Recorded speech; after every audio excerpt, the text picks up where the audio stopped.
Good evening and welcome to the Columbus Common Council's Committee of the Whole special meeting for Tuesday, March 16th, 2021. Time is now 6:32 p.m. Can everybody out there in Zoom land hear me okay? Okay. Pat, would you please take the roll? Adams is excused. Gray. Here. McCabe. Here. Piperone. Here. Reed. Here. Ryan. Here. Tome. Here. And this meeting has been noticed with state statutes and local ordinances. Number 3, this evening, we will be, for this special meeting portion, we will be in open session and then convening to closed session twice. So we will be back for the regular meeting at some point. So stay tuned if you'd like to watch that one. With that, I will take a motion to approve the agenda. Alder Piper will make a motion to approve the agenda. Okay, second. Okay, I have a motion and a second to approve the agenda. All those in favor, please say aye. Aye. Aye. All right, any opposed? All right, agenda is approved. Number 4 is citizen comments. Pat, did we have anybody signed up? So we didn't have anybody signed up for citizen comment. Was there anybody on Zoom that wanted to speak for citizen comment? Okay, hearing none. We'll move on then to number 5, which is convene to a closed session per state statute 19.85 sub 1 sub E, deliberating or negotiating the purchase of public properties, the investment of public funds, or conducting other public business whenever competitive or bargaining reasons require a closed session, specifically to discuss the lease and or sale of city property. Pat, would you please take the roll? Gray. Aye. McCabe. Aye. Piperone. Aye. Reed. Aye. Ryan. Aye. Tome. Aye. Motion carries. Okay, we are now in closed session, and we will see you back here for our regular meeting after our closed session.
All right, can everyone hear me all right out there in Zoom land? All right, good. Got 7:26. I'll call to order this meeting of the Columbus Common Council. This is our regular meeting for Tuesday, March 16th. We're starting a little bit late because we had a special committee of the whole meeting prior to this, so I apologize for that. When you're ready, could you please take a roll call, Pat? Adams is excused. Gray, Present. McCabe, Here. Pifferone, Here. Reed, Here. Ryan, Here. Tome. Here. Thank you. If able, please stand for the Pledge of Allegiance.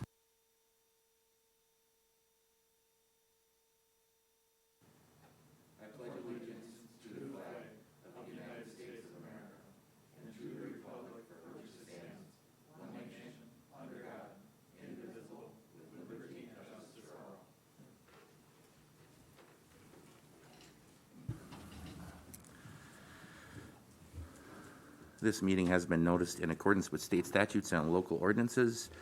Next item is to approve the agenda for the evening. Unless there's any alterations or deletions, I'll take a motion to approve the agenda as presented. I'll make a motion to approve the agenda. Alder Pfeiffer seconds that. Motion and a second to approve the agenda as presented. Is there any discussion on the motion? Seeing none, all those in favor, please say aye. Aye. Aye. Anyone opposed? The agenda is approved. Move on to correspondence and communications. Did we have anyone signed up in person this evening? Anyone present that wished to speak under citizen comment? Okay. We had one person signed up in advance through Zoom, and that is Hannah Best, who had the chicken and bee application for item number 2 under new business. I don't know if Hannah wanted to say anything under citizen comment, or were you just here to answer questions for the permit? Hannah, can you hear me? Was that a question for me? Yes. Did you want to speak under citizen comment, or were you just here in case there are any questions on the application? Yes, I'm just here to answer questions. Okay.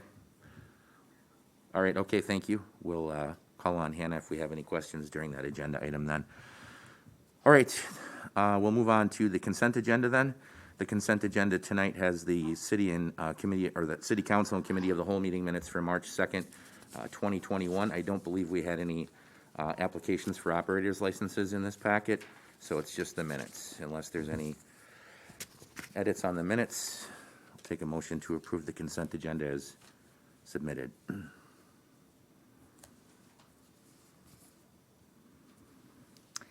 Alder Ryan, I'll make a motion to approve the consent agenda as submitted. McCabe seconds. Have a motion and a second to approve the consent agenda as submitted. Any discussion on the motion? If none, all those in favor, please say aye. Aye. Aye. Anyone opposed? Consent agenda is approved. We'll move on to new business item number 1, which is consider and take action on the Community Development Investment Grant Support.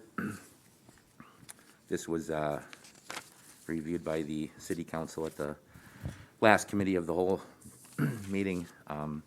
This is something that Matt Schreiber has brought to our attention. Essentially, the city would be supporting the grant application as a pass-through to the developer to allow them to take advantage of the grants available through WEDC. Matt, did you want to say anything else on this? No, unless people have any questions, I think it's pretty self-explanatory at this point. This would be for a project on 101 East James Street, 107 East James Street, and 118 Ludington Street for renovations to those properties from someone who's recently purchased them. Matt estimates that his staff time would take less than 20 hours to see this grant being processed. So unless there's any questions for Matt, I'll entertain a motion to approve the Community Development Investment Grant support.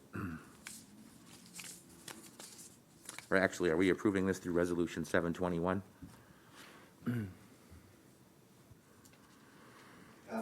Okay. How about we do it that way? Take a motion to approve Resolution 7-21, which is resolution authorizing the submission of a community development investment CDI grant application to Wisconsin Economic Development Corporation, WEDC, for a downtown Columbus revitalization project.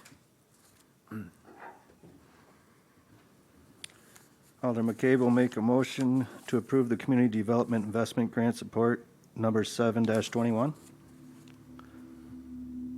Alder Gray will second. All right, we have a motion and a second to approve Resolution 7-21 in support of the Community Development Investment Grant. Any discussion on the motion? If there's no discussion, all those in favor, please say aye. Aye. Aye. Is anyone opposed? Motion passes. Thank you. New business item number 2, consider and take action on the application to keep chickens and bees at 502 Waterloo Street. This again is an application that was reviewed at the last city council meeting, the committee of the whole. We had a large discussion on chickens and bees during that meeting. I think there was consensus from council to bring this forward for consideration, even though the city is going to continue to work on refining the ordinances for the chickens. Are there any questions on this? We have Hannah on Zoom, who is the applicant for the chickens and bees.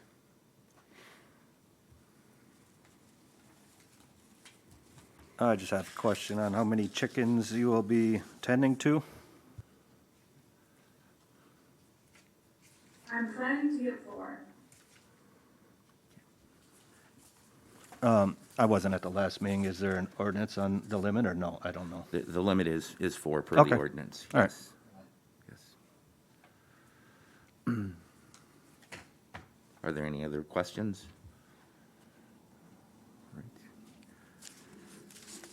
All right. I guess just as a note for future discussions for the council, I certainly don't want to blame the applicant for the position that the city's in right now, but I think approving bees on a chicken application is probably going to cause some problems for the city in the future until it defines the ordinance a little bit further. There really isn't any, there aren't any specifications for keeping of bees, and I think we all agree that pollinators are good for our environment. However, there probably needs to be further discussion about refining how those can be kept within the city. So with that, unless there's any other questions, I'll entertain a motion to approve the application to keep chickens and bees at 502 Waterloo Street. I do have one quick question. Go ahead, Paul, sorry. I see in here, and maybe I'm missing something, but there's a report included in the packet from the building inspector. I'm not seeing that. At the very back before the map.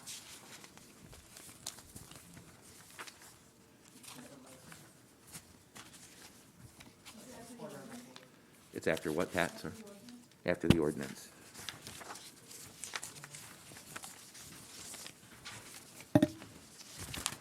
Okay. Thank you. I guess I was looking for an actual report, not an email, so thank you.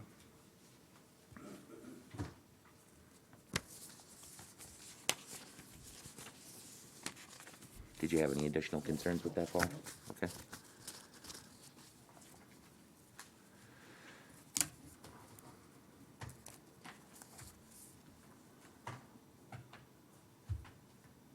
All right, if there are no additional questions, I'll entertain any action from the city council on new business number 2. Alder Gray will move to approve the application to keep chickens and bees at 502 Waterloo Street. Reed seconds. All right, we have a motion and a second to approve an application to keep chickens and bees at 502 Waterloo Street. Is there any discussion on the motion? If there's no discussion, let's please take a roll call, Pat. Gray, Aye. McCabe, Aye. Piperone, Aye. Reed, Aye. Ryan. Aye. Motion carries. Thank you. Move on to new business item number 3. And thank you for joining us, Hannah. Yeah, thank you all so much for your time. Yep, have a good night. Item number 3 is consider and take action on the Plan Commission's recommendation regarding the conditional use permit for the Columbus Elementary School at 200 Fuller Street. This was on our last agenda, and we decided to table it for one more meeting because there was some revised plans that came before the council a few hours before that meeting. So we were asking for the city engineer to review those revised plans and offer us any recommendations. There is a letter in here from Rupert Milkie, site plan review comments, and from my understanding, it looks like any concerns for the conditional use permit have been addressed. Is that correct, Jason? Yeah, all the original comments we reviewed, and the set that was submitted right before the last meeting did correct all of that. There are a couple items that still have to be submitted, such as state building plans, and those things will be done prior to the building permit, but we noted that on this updated letter. So we were comfortable with moving this forward, just pending some procedural things that they need to still take care of, including the signed stormwater management permit. Okay. Any questions for Jason on this? All right, seeing no further questions, I'd entertain a motion to approve the recommendation from Plan Commission regarding the conditional use permit for the Columbus Elementary School at 200 Fuller Street.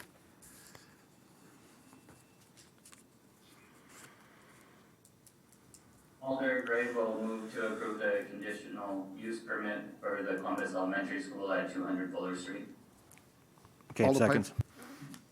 Alder Piper, second. All right, we have a motion and a second to approve the conditional use permit for the Columbus Elementary School at 200 Fuller Street. Is there any further discussion on the motion? Seeing none, all those in favor, please say aye. Aye. Aye. Aye. Aye. Anyone opposed? Motion passes. Thank you. Move on to item number 4 then, kind of a companion to number. Interjection, Mayor. I had my hand raised when you're asking for questions. The school board meeting, they talked about alterations in stormwater runoff for that site. What is, as the effect on stormwater runoff for the Richmond Street storm sewer been studied? I'm sorry, I couldn't hear you, Chris. The appropriate time for this would be during citizen comment for questions. Yeah, I apologize. I was in a patient room. I just was able to pop in afterwards.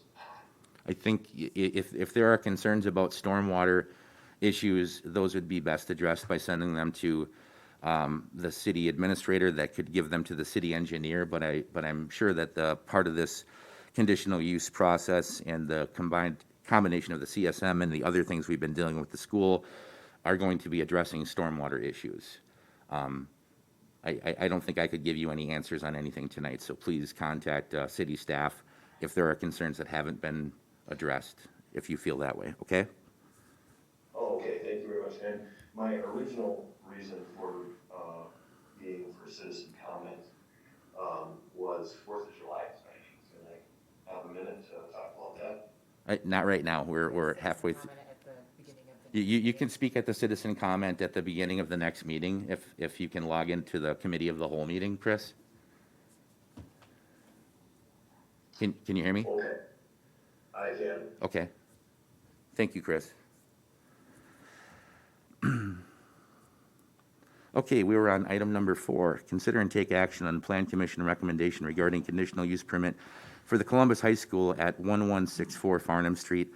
Again, this came forward before the last meeting, and we tabled this for a few more weeks to see if there was any input on the revised plans that came before council shortly before that meeting.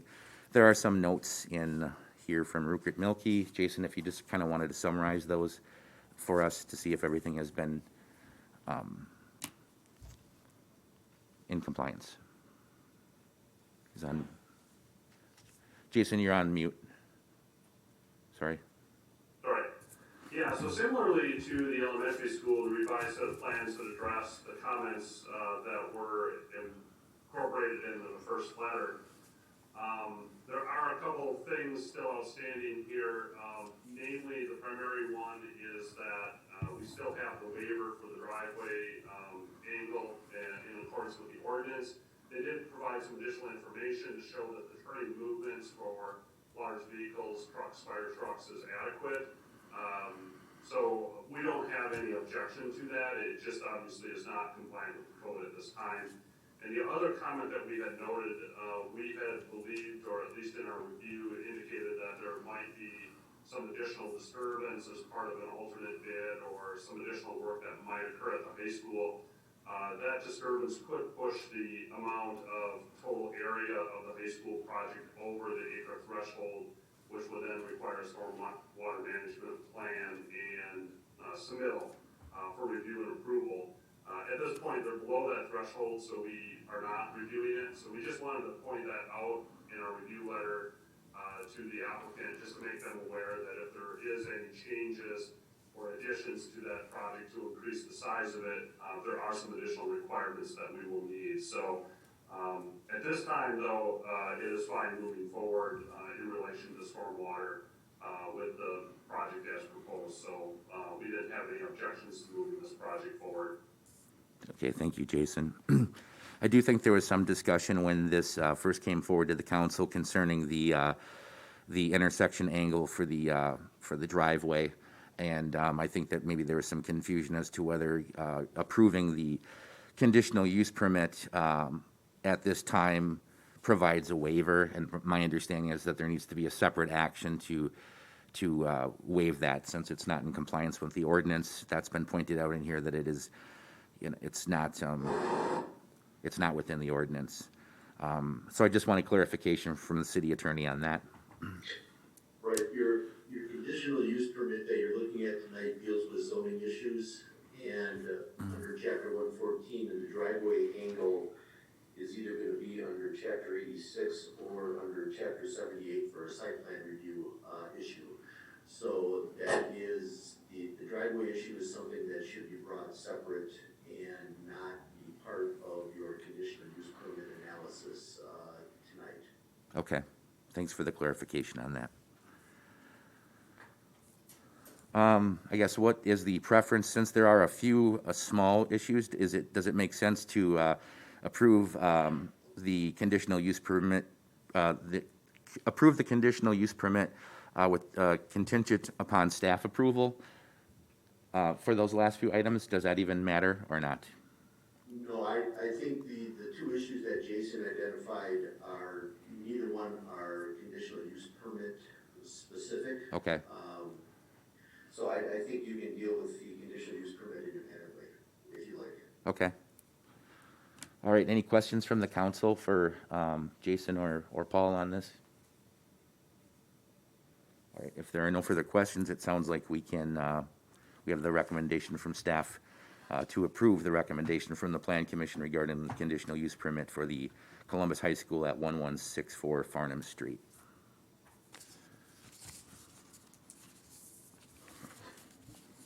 Okay, we'll make a motion to approve the application for the conditional use permit at Columbus High School, 1164 Farnham Street.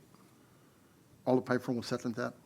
All right, we have a motion and a second to approve the recommendation from the Plan Commission regarding the conditional use permit for the Columbus High School at 1164 Farnham Street. Is there any additional conversation on the motion? If none, all those in favor, please say aye. Aye. Is anyone opposed? All right, motion passes. Thank you. Move on to item number 5. Consider and take action on the special events electronics appliance recycling vendor pricing 2021 special event electronic appliance recycling dates. Boy, that's a mouthful. This was reviewed at the last committee of the whole meeting as well. Some good news, I think, for the city is that Dave Durenberg from DPW had found a new vendor to work with for the disposal of some of these items. Trina, I see you've got your hand up. Did you have a question? Oh, super quick question. Really excited to see the savings and the wide variety that they will accept. Just wondering, is there still a method for people to pay an extra fee to have large items picked up? Yes, we have a bulk dumpster at DPW.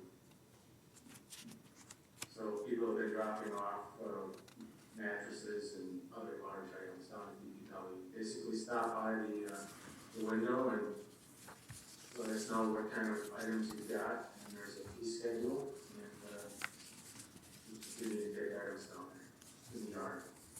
Thank you, Dave. All right. Any other questions for Dave? All right, by approving this evening, we are updating the current fee schedule.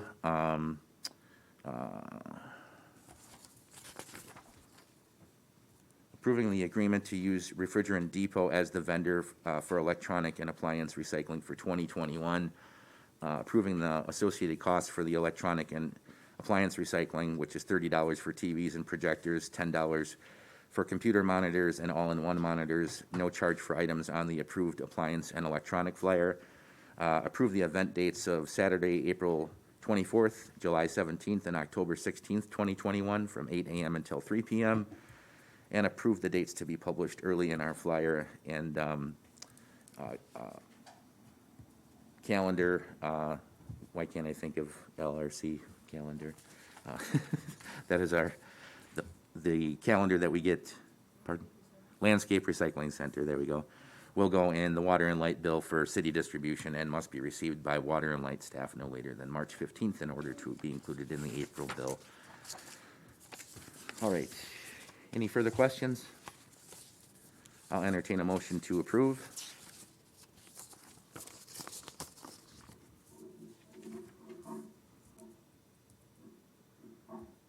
Alder Gray will move to approve the special event electronic and appliance recycling vendor, the pricing, the 2021 special event electronic and appliance recycling dates.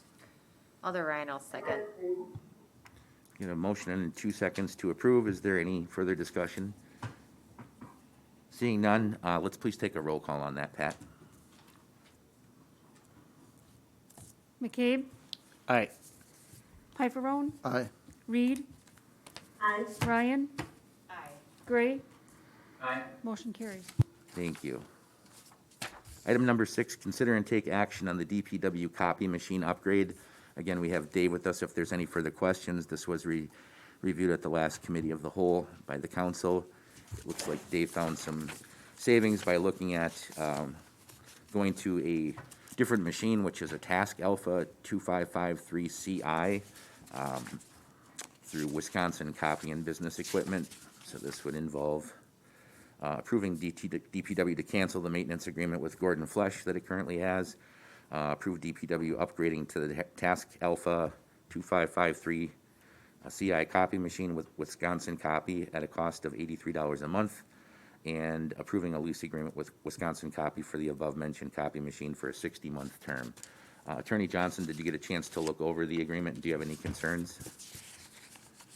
I did review all of the agreements, and as I mentioned at the committee of the whole review of this, the only concern that I had was in the fixed price purchase option part of the lease agreement.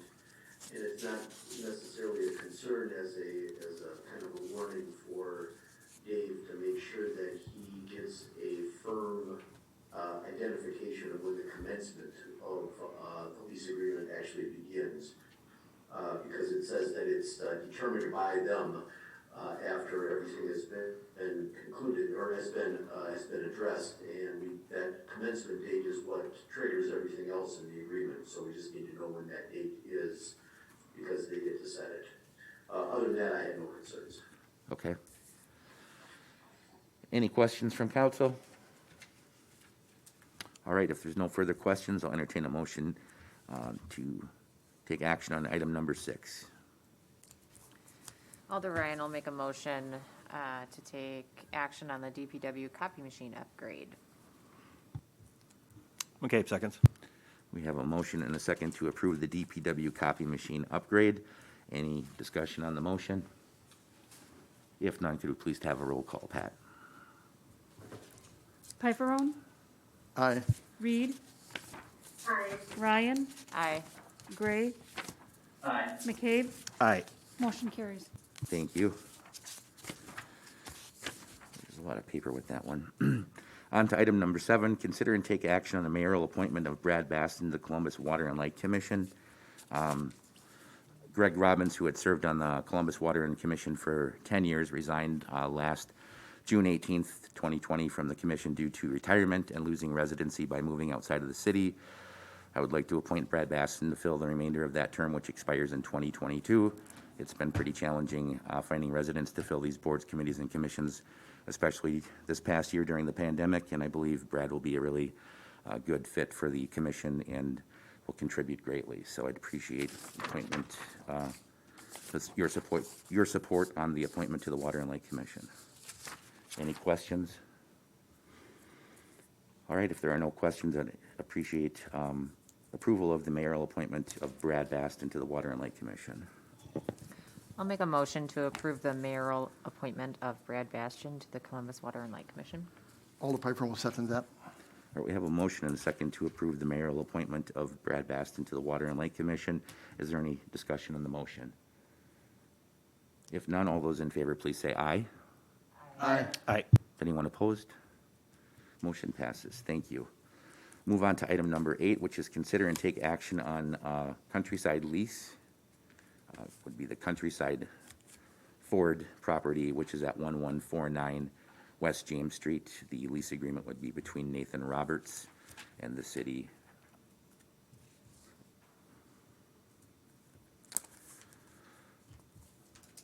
I believe the correct motion would be to approve a lease agreement with Nathan Roberts regarding property at 1149 West James Street with the deletion of paragraph 32 in the draft lease agreement.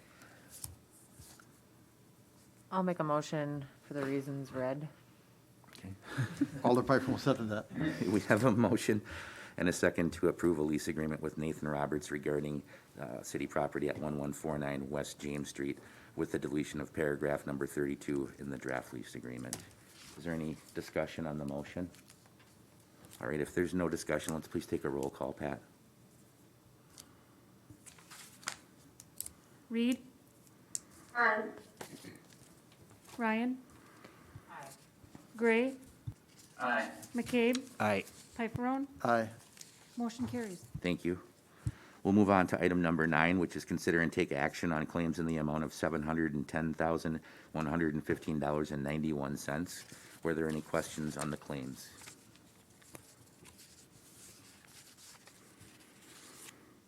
If there are no questions on the city claims, I'll entertain a motion to approve in the amount submitted. Alder Piper will make a motion to approve the claims in the amount submitted. McCabe seconds. All right, we have a motion and a second to approve the city claims in the amount of $710,115.91. Is there any discussion on the motion? If there's no discussion, Pat, could we please take a roll call? Ryan, Aye. Gray, Aye. McCabe, Aye. Piperone, Aye. Reed, Aye. motion carries. Thank you. On to number 10, report of city officers. I'll turn it over to Administrator Ellefson. All right, thank you. Just a few things this evening. Good news on the staffing front. In the past couple of weeks, we've conducted the interviews and have secured candidates for the Operator A position at the wastewater treatment facility and Operator B at the wastewater treatment facility, and also the municipal court clerk was hired. So there was a couple positions that were vacant and were under active recruitment, and I'm happy that they're all going to be filled. They should all be starting next week. So that's great to have them joining the city. But I also want to thank Troy at the wastewater treatment facility for his help during this time. He was kind of, the only staff remaining and kept the ship afloat. But also, all of the DPW staff and all of the water and light staff that have pitched in just in different ways to keep everything running and keep the city operating as well as we could with the short staffing in unfortunate circumstances. So everyone's been great, and I just want to say thank you to everyone.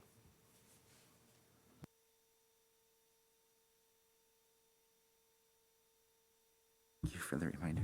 An email sent off kind of late, 5 o'clock this afternoon, that Kyle forwarded me with some good news from Lisa, from our media coordinator, that Columbus Cable and the library won an achievement award in the Best of the Midwest Media Fest for a joint project titled Inspector Pig.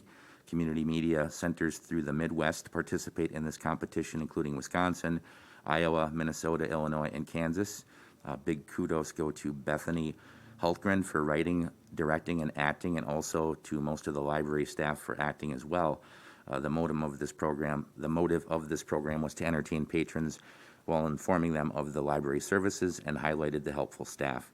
The program is available for viewing on Columbus Cable's website. There's already a sequel in the making that we plan to release in late spring. So, congratulations. Thank you for that, and it's great to it's like a Grammy, right? Pretty much for local media. Congratulations on that. Good work.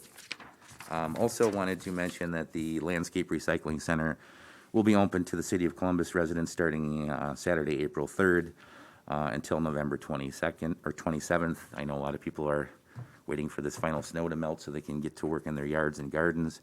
The hours will be Mondays and Wednesdays from 1 to 6 p.m. and Saturdays from 8 a.m. to 3 p.m. Also, with the upcoming April 6th spring election, with City Hall's continued closure to the public, the hours of in-person voter registration and absentee voting for the April 6th election are Tuesday and Thursday, March 23rd, 25th, 30th, and April 1st from 1 to 4:30 p.m. at City Hall, and also Friday, April 2nd from 1 to 5 p.m. at City Hall. There are sample ballots for each aldermanic district that are available to view on the city website. Absentee ballots can be requested in several ways, either by going to myvote.wi.gov or by emailing the city clerk and requesting, including your name and address and photo ID, or you can download the application on the link on the city website and return it by mail with your photo ID. All of this information is available on the city website. For additional questions, please call City Hall during regular business hours for additional assistance. I guess we've probably been hearing a lot lately about the 1 year ago now when the COVID-19 pandemic started, and I can remember sitting here 1 year ago looking at interim Administrator Dave Berner, because Kyle wasn't even hired yet, try to reflect on the past year and wrap my head around what has happened, which is pretty unbelievable. I think it's really, encouraging to see that there's a light at the end of a very long tunnel that we've gone through this last year, and I think vaccinations are definitely helping keep the numbers trending down, and there's hope that in sometime this year we're going to get back to seeing things somewhat normally again. But I just really wanted to thank the support of staff and council and the things we've had to kind of endure over the last year of dealing with something that we've never dealt with before, and it certainly made things very challenging. But also the staff of being nimble and dealing with things that they haven't had to before, with things as simple as elections that turn into much more important things when you're dealing with the health and safety concerns of the public. So thanks for everybody, and I'm not calling it an anniversary, that's for sure. But that's all I had. Unless there's anything else, I'll take a motion to adjourn. Alder Pipefeld makes a motion to adjourn. Alder Ryan, I'll second. We have a motion and a second to adjourn. All those in favor, please say aye. Aye. Aye. All right, we'll stand adjourned for just a few minutes and return with the committee of the whole meeting. Thank you.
Good evening, and this is the Columbus Common Council's Committee of the Whole for Tuesday, March 16th, 2021.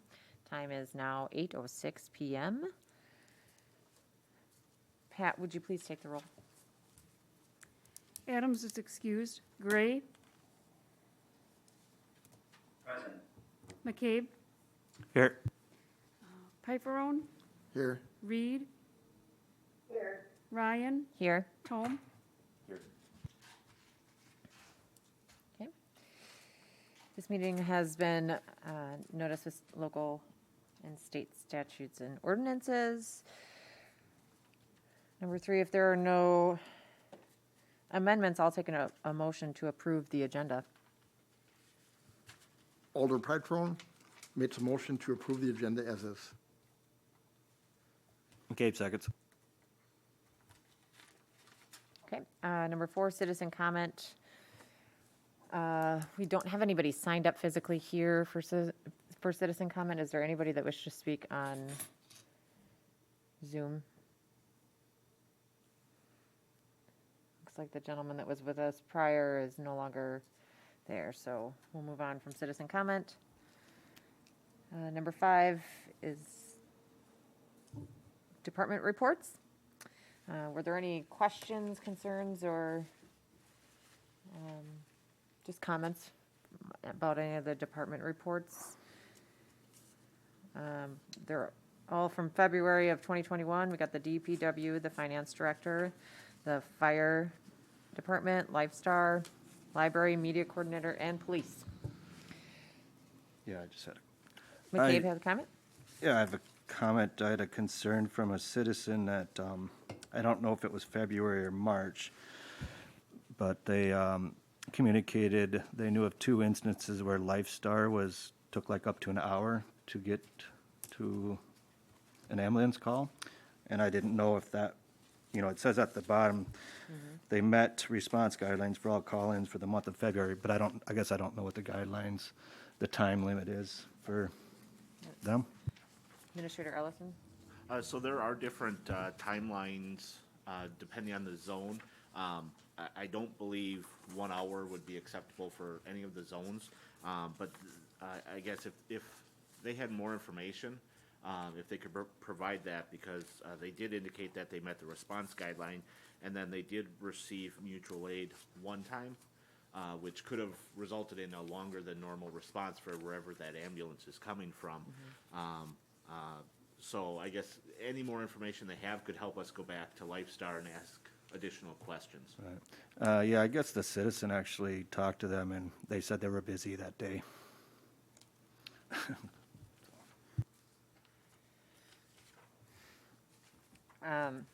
Well, I mean, if that's the case, I certainly would like more information as well. Because that is concerning. So thanks for Well, I bringing it to our think, attention. when we signed the new contract, wasn't that one of our concerns? That they were going to be having a bigger area to cover? That was one of the concerns that, really presented itself, I think, in the contract that began in 2020, where the existing members of the intergovernmental agreement, the Columbus Area EMS Group, they allowed, I believe, Lowell and Reeseville to have a sideline contract and be served by the same ambulance, essentially, as sort of a trial year. That went relatively well, from my understanding, and they really didn't demonstrate a lot of problems at that time. That was formalized on the contract that began January 1st. So, I think when you get to, if they are getting stretched too thin or there are response delays, we certainly want to know about those so that we can go back and ask them about that, because there could be justifiable reasons that, if you have, say, 3-4 calls back to back, that would be something that we would not reasonably expect them to be staffed for. But if it's just, maybe a second call, the more information we get, then we can go back and ask specifically the questions to them. Yeah, and this could have been this month in March, so that this happened, so maybe they'll report it the next time. But yeah, more information would be great.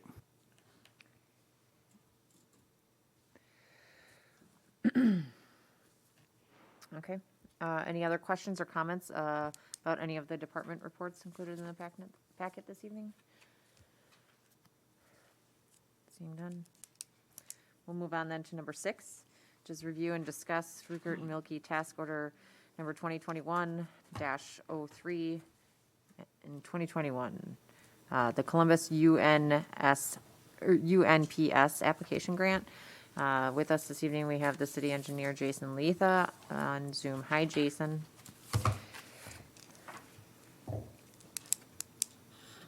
There you go. Yeah, so what we have before you tonight's task order, I think we discussed it at the last meeting, which is kind of the focus of this urban non-point source planning grant. It's obviously on a 2-year cycle.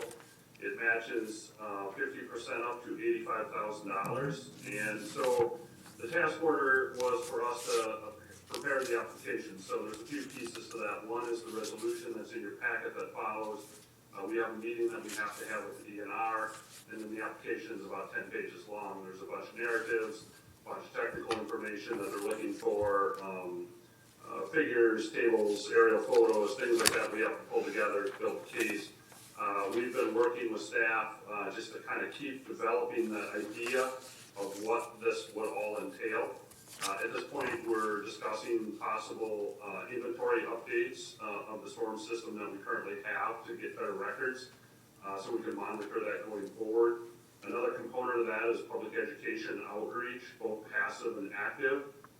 So what essentially that would be is some information that we would push out on the website. It would also be programs that we could develop for swaps, things that can be done around the community, cleanup days along the river, things like that. So those are kind of components. And then we've talked about the obvious, which is, the flood study or the risk management of our waterways around the city, and not specifically focused on a watershed or area of the city, but kind of citywide, taking a little bit more comprehensive look. As a result, we would be obviously developing recommendations for future projects to be used in capital planning and things like that. So the last kind of piece of this grant that we've talked about from a scope standpoint, and we've thrown this in there because it is kind of a requirement, is to look at the water quality aspect as well. As you're well aware, we have TMDL requirements for the Rock River Basin that the city has to meet, and part of that is improving stormwater quality over time. So we'd also be looking at kind of comparable part of that study. It wouldn't have to be the same study, but we'd also be looking at the stormwater quality aspect of this as well. So those are kind of all the components that we're working on scoping out right now. And we'd like to kind of pull that together as part of this grant application, kind of list that out. We certainly will have more details for the group here as we go forward. The application is due on April 15th, so we're running about a month out right now. If we can get, obviously, approval on the resolution to move it forward to the next meeting, I think that would meet the needs if it's favorable to the council to approve that. Then we could obviously get the grant application finalized and wrapped up and submitted by the deadline. So that's kind of what the task order covers. That's kind of a little bit of maybe foreshadowing the resolution, which is the next discussion, but I didn't know if anybody had any questions on the task order for the grant.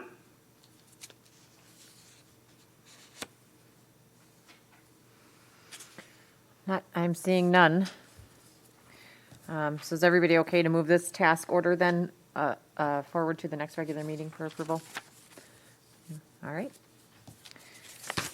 Okay, hang with us, Jason. We're going to move on to number 7, which is to review and discuss the resolution of governmental responsibility resolution for urban non-point source stormwater UNPS grants. So this is the resolution portion, Jason was alluding to.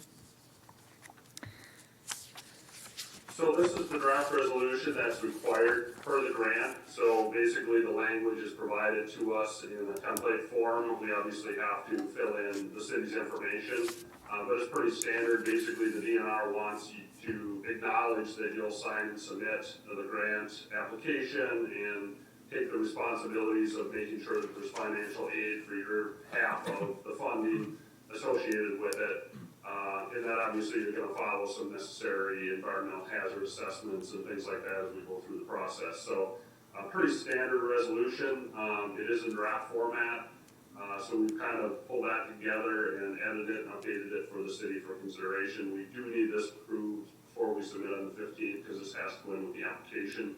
Most grants nowadays do require resolutions just to make sure that the applicant is committed to funding and withholding your part of the requirements. So I don't know if anybody had any questions on this specifically.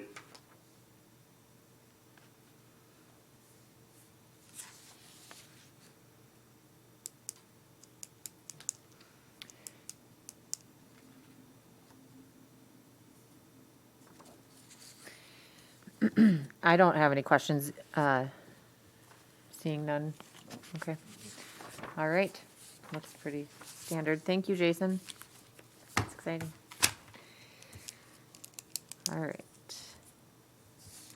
We'll move on then to number 8, which is review and discuss Fireman's Park Pavilion Stair Replacement Project. Actually, tonight we have Dave Dernberger who's going to talk us through that project. There's some information in our packet. Just kind of outlining how old the stairs are and why we need to replace them. Hi, Dave. Good evening. Yes, so this is it's a relatively small project, but this is to replace both sets of stairs, the north and the south stairs at the Fireman's Park Pavilion. Both sets, I don't know when they were originally constructed, but non-treated wood was used at the time, so the wood members are beginning to rot out. We want to get to this before it does put risk, safety hazard to anyone. So what we did here is we drafted a specification for replacement. We would have a contractor act as a design-build agent. Annie Joe at the Recreation Department did receive approval from the state Wisconsin Historical Society to go ahead with this replacement. They obviously want everything to remain aesthetically similar to what exists today, so that's in our spec. But we are looking to upgrade the components to treated wood. After a drying period, we would then paint to match what exists today. The railing needs to exist. We'll be inspected to see if it is in good condition, and if not, the metal will need to be replaced, but everything will need to look the same when it's finished. As far as cost, we had an estimate from back in 2019, but it didn't include the entire scope, so it is unknown at this point until we get bids whether we can do one of the steps of the stairs this year, or if we can do both. We do have a fairly limited window of opportunity in June because of the number of events scheduled. So there are a couple of factors that will determine whether we can do one or both this year. If we can only do one related to budget constraints, then we'll come back and ask for funding approval for 2022 for the other. So what we're asking for tonight is for you to approve the proposal with specifications and approve advertisement to go out to a public bid. Do I have questions from the council for Dave? Move it forward. Yeah. Oh, Trina, go ahead. Oh, no, just a super basic question. When it's talking about how the concrete wasn't put in the original bid, are the foundation frost walls, is that just normal concrete pouring around the wooden post? I was just wondering if there was something special. Yeah, the way the stairs are constructed right now, they're sitting on a floating concrete block. And so what we're going to do is put proper frost wall footings in so that there's a solid footing for the stairs to rest on. Okay. I'm okay with moving it forward to the next regular meeting, so that they can go out for bid, and see what we're really looking at there, so. Okay, thanks, Dave. And I have Dave up one more time here, number 9. We are going to review and discuss the DNR forestry grant / tree removal bid. Yes, last year the city applied over with the state for grant to remove dead or diseased ash trees. And we were awarded a state grant in the amount of $25,000. City share is $27,953. That makes the total project $52,953. What we have before you this evening is a specification for the removal of trees.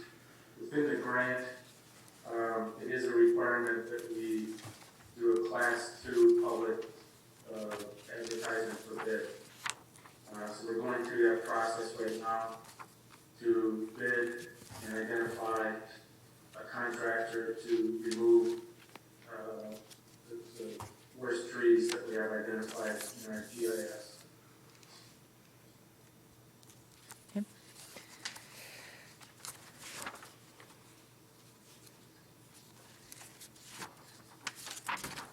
Any questions from council? All right, I think we're good to move forward with that. Seems pretty straightforward. Thanks, Dave. All right. Number 10 is review and discuss the EV charging station, and tonight we have Planning and Development Director Matt Schreiber here. Hi, Matt. Yeah. Good evening. This is a issue that's been discussed at multiple committee levels regarding a potential partnership with Wisconsin Public Power Initiative to install an EV charging station. So right now, WPPI is offering a matching grant up to $5,000 for the installation of an EV charging, electrical vehicle charging station. And we've got a quote, and the quote is for $10,943 for a charge point charging station. Based on the research that we've conducted at the staff level and just looking into it, the charge point offers a more robust system that you would be on. It would offer a better maintenance and warranty plan. So it would be something that staff could, or council could, I guess when you make that investment, you're feeling that you're getting your money's worth for that investment. And really, the proposal tonight is to consider if council would support this project, to support a portion of the local share of the local match. Last night at the CDA did approve potentially committing to up to $2,000 of CDA funds if the other entities approved this project. Tourism will discuss this next Monday. And essentially, both tourism and CDA are looking at this as something that's going to be attracting people into our community, hopefully into the downtown area. Conservatively, we figure about 3,000 trips would be generated. And the great thing about these systems is they'll generate a lot of data, so we can target people who are coming into our community. But really, without the grant opportunity from WPPI, I don't think this is something that would probably be as attractive as it is with the grant. So I guess with that, I'll open it to any questions. Mayor Tome? I don't really have any questions, and I was just kind of wanted to be available since this is something that's been rolling around in my head for quite a while, probably well over a year. I think the first time I really started hearing about the WPPI incentives was about a year ago. I had returned from the APP legislative rally in DC and started hearing that there was going to be some incentives for electronic vehicles and charging stations, and then had spoken to a few people that I know that have electronic vehicles. And since I don't have one, it's kind of hard to really understand, the mentality of a driver that's got, a vehicle that can't just go to a gas station and get fuel, and had learned a lot more just about the tourism aspect of how people plan trips based upon where they can identify charging stations. And when we first started speaking to our energy services rep at WPPI, Anna Stevie, she brought this map to us, and I mean, it just blew me away that there's a huge circle around Columbus that doesn't have any charging capability whatsoever, and we have 5 state highways that come through Columbus. To me, it just seemed like it was an opportunity right there to kind of literally put ourselves on the map for infrastructure that's probably going to be built out fairly quickly in the next couple of years. So I've learned a lot about this in the last few months talking to Anna and looking at the estimate, but if you look on the back of the memo page, there's a few links on there that you may want to look at. ChargePoint website is just full of really good information. They seem to be kind of the industry leader, or the largest share of people that are trying to build out these charging systems. And also the second link is for Assure, and the bid that we received includes that package, but that ensures that the entire unit is a turnkey unit. It's in constant communication with the cell tower. If the unit needs any service, we don't need to make a phone call. It notifies them of any hardware issues, and it's solved within 24 hours. It's a self-serving. It is. The payments are collected and can be put directly into an account, so there's no cash handling, but that's, you know, that's why I think we went with the ChargePoint units rather than, there are what they call dumb chargers that have no technology, but if they break, you have to fix them, and we don't have anyone on staff here to do that. So I think this is just a great entry point into kind of building out that EV grid, and a great opportunity for the city, so. Alder Piferon? Oh, you just turned your microphone off. Sorry. Sorry. I realize that we have several outdated level 1 chargers in city parking lots, and they're approximately 10 years old, and they're not being used, obviously, for inefficiencies. Let's say we put new ones in there. My question is, how do we get the word out, or how do we advertise as a city that, you know, that we want to be, I guess, on this map, or not even for WPPI or whoever puts this map together, but the ordinary citizen driving along 151, how will they know that there's a charging station available here in the city? How do we get that? That's a really good question. That's the reason that we're looking at ChargePoint, and if you look at the website a little bit, it kind of explains that, but electric vehicle drivers may have some sort of an onboard system, but they have to know where they can get fuel. They can't just drive down the road and expect they're going to find a charging station. So they look through these apps, and ChargePoint has the market share of that. It tells you exactly where it is. So normally EV tourists, I guess, will chart out their course for where the charging stations are. That's how we kind of saw the opportunity for possible tourism. But it's essentially, the technology will allow them to reserve the charger before they ever get here. They enter their specifications for their vehicle, et cetera. They can reserve the charging station. So, you know, it's basically a beacon that gets put up. You know, the technology is there to do that. So we don't really have to market it that way. That's why we went with this type of a product. And I realize that we want to try to bring people downtown, but realistically, even if that's not the case, and people are wanting to just stop and fuel, per se, could we place some of these around the new Four Corners, as I call it, around Quick Trip and or Pitt and Save area? I mean, out in that general direction, could we place some of these as well? So, because there's still city out there for people to, you know, like go to dinner, whatnot, but do they have to be all concentrated downtown is what I'm asking. I think the reason that we chose the location for this is that the cost to put in, upgrade from a level 1 charger to a level 2 on the current, you know, like on the city parking lot here, is it's going to be publicly owned, so we couldn't put it on private property. I do know that there is a private charging station at Piggly Wiggly and Beaver Dam. If you look at one of the maps, you don't see it. If you look at the other one, you do see it, because it's not a charge point station. It's kind of a lower level, doesn't have the technology to draw you in. So you manually have to enter that into the online information, you know, GIS, so to speak, or whatever it is. So I think, you know, depending upon the amount of people that plan their route through Columbus, it could be tourism inspired. It could also be, you know, how many people are going to be buying an electronic vehicle in the next 5 years in the city of Columbus. And when you look at the proximity to the city of Madison, there are vehicles now that have the storage capability for you to drive to work and back on electricity versus fuel because of our proximity to places like Madison. So, Thank you.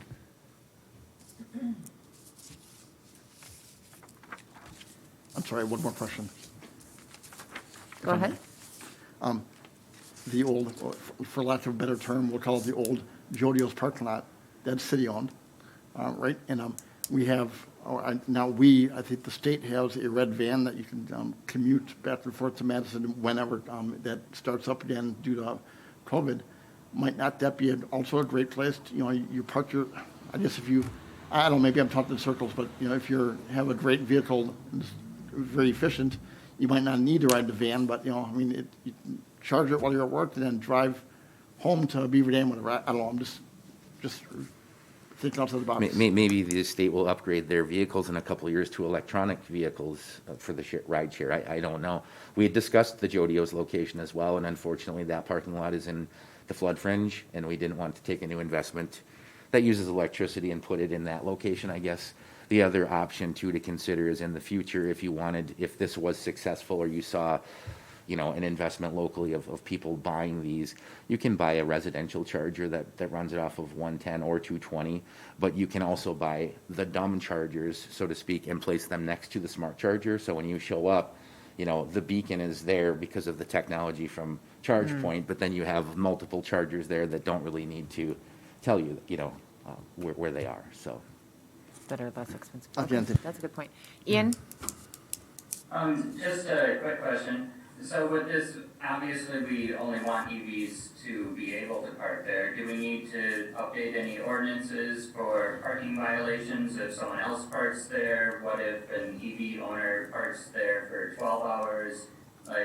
Is there anything else that we need to do with this to make sure that it runs smoothly? That's a good question. It's something I've thought of as well, but I do think that you should probably reflect it in the ordinance that any designated EV charging spot is only used for that.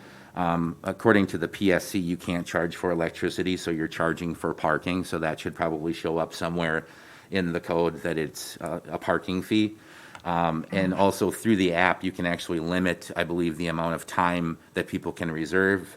If you had a busy station and you didn't want people to be there for 6 hours, and limit it to 3 hours, you can do that. There's actually a monthly report that you get from ChargePoint that shows who's using it and when, and you can actually adjust your fee schedule, down to the hour of the day if you have a high demand at a certain time. That's the part I like about it, is you can tailor it directly to what you're trying to do locally. But that is a good question, Ian. On the ordinance, I would suggest that if the city goes down the path, they reflect that in the ordinance somewhere. Go ahead, Ian. Yeah, so they can reserve it for a specific amount of time, but will the police station be notified when it's up and go and ticket them? How do we make sure they adhere to the amount of times? Do they just get a higher parking fee if they go over their reserve? What if we have another person reserved to come and they can't utilize it because someone's still parked there? Are we going to have repercussions? Are there going to be tickets? Is it just going to be higher parking fees?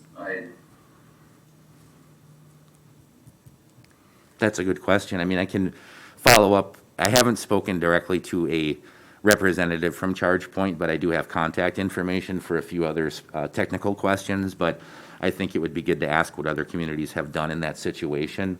Obviously, if you put something in the ordinance about it and it's someone that's parking there when they're not paying for it, there could probably be a citation given. But I also believe there's probably some control over the technology part of it, is that, if there's a vehicle parked there and it's not plugged into the charging station, it should not be there.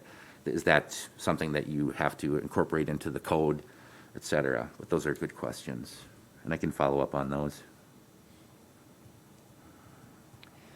Okay. Go ahead, Trina. Well, thank you.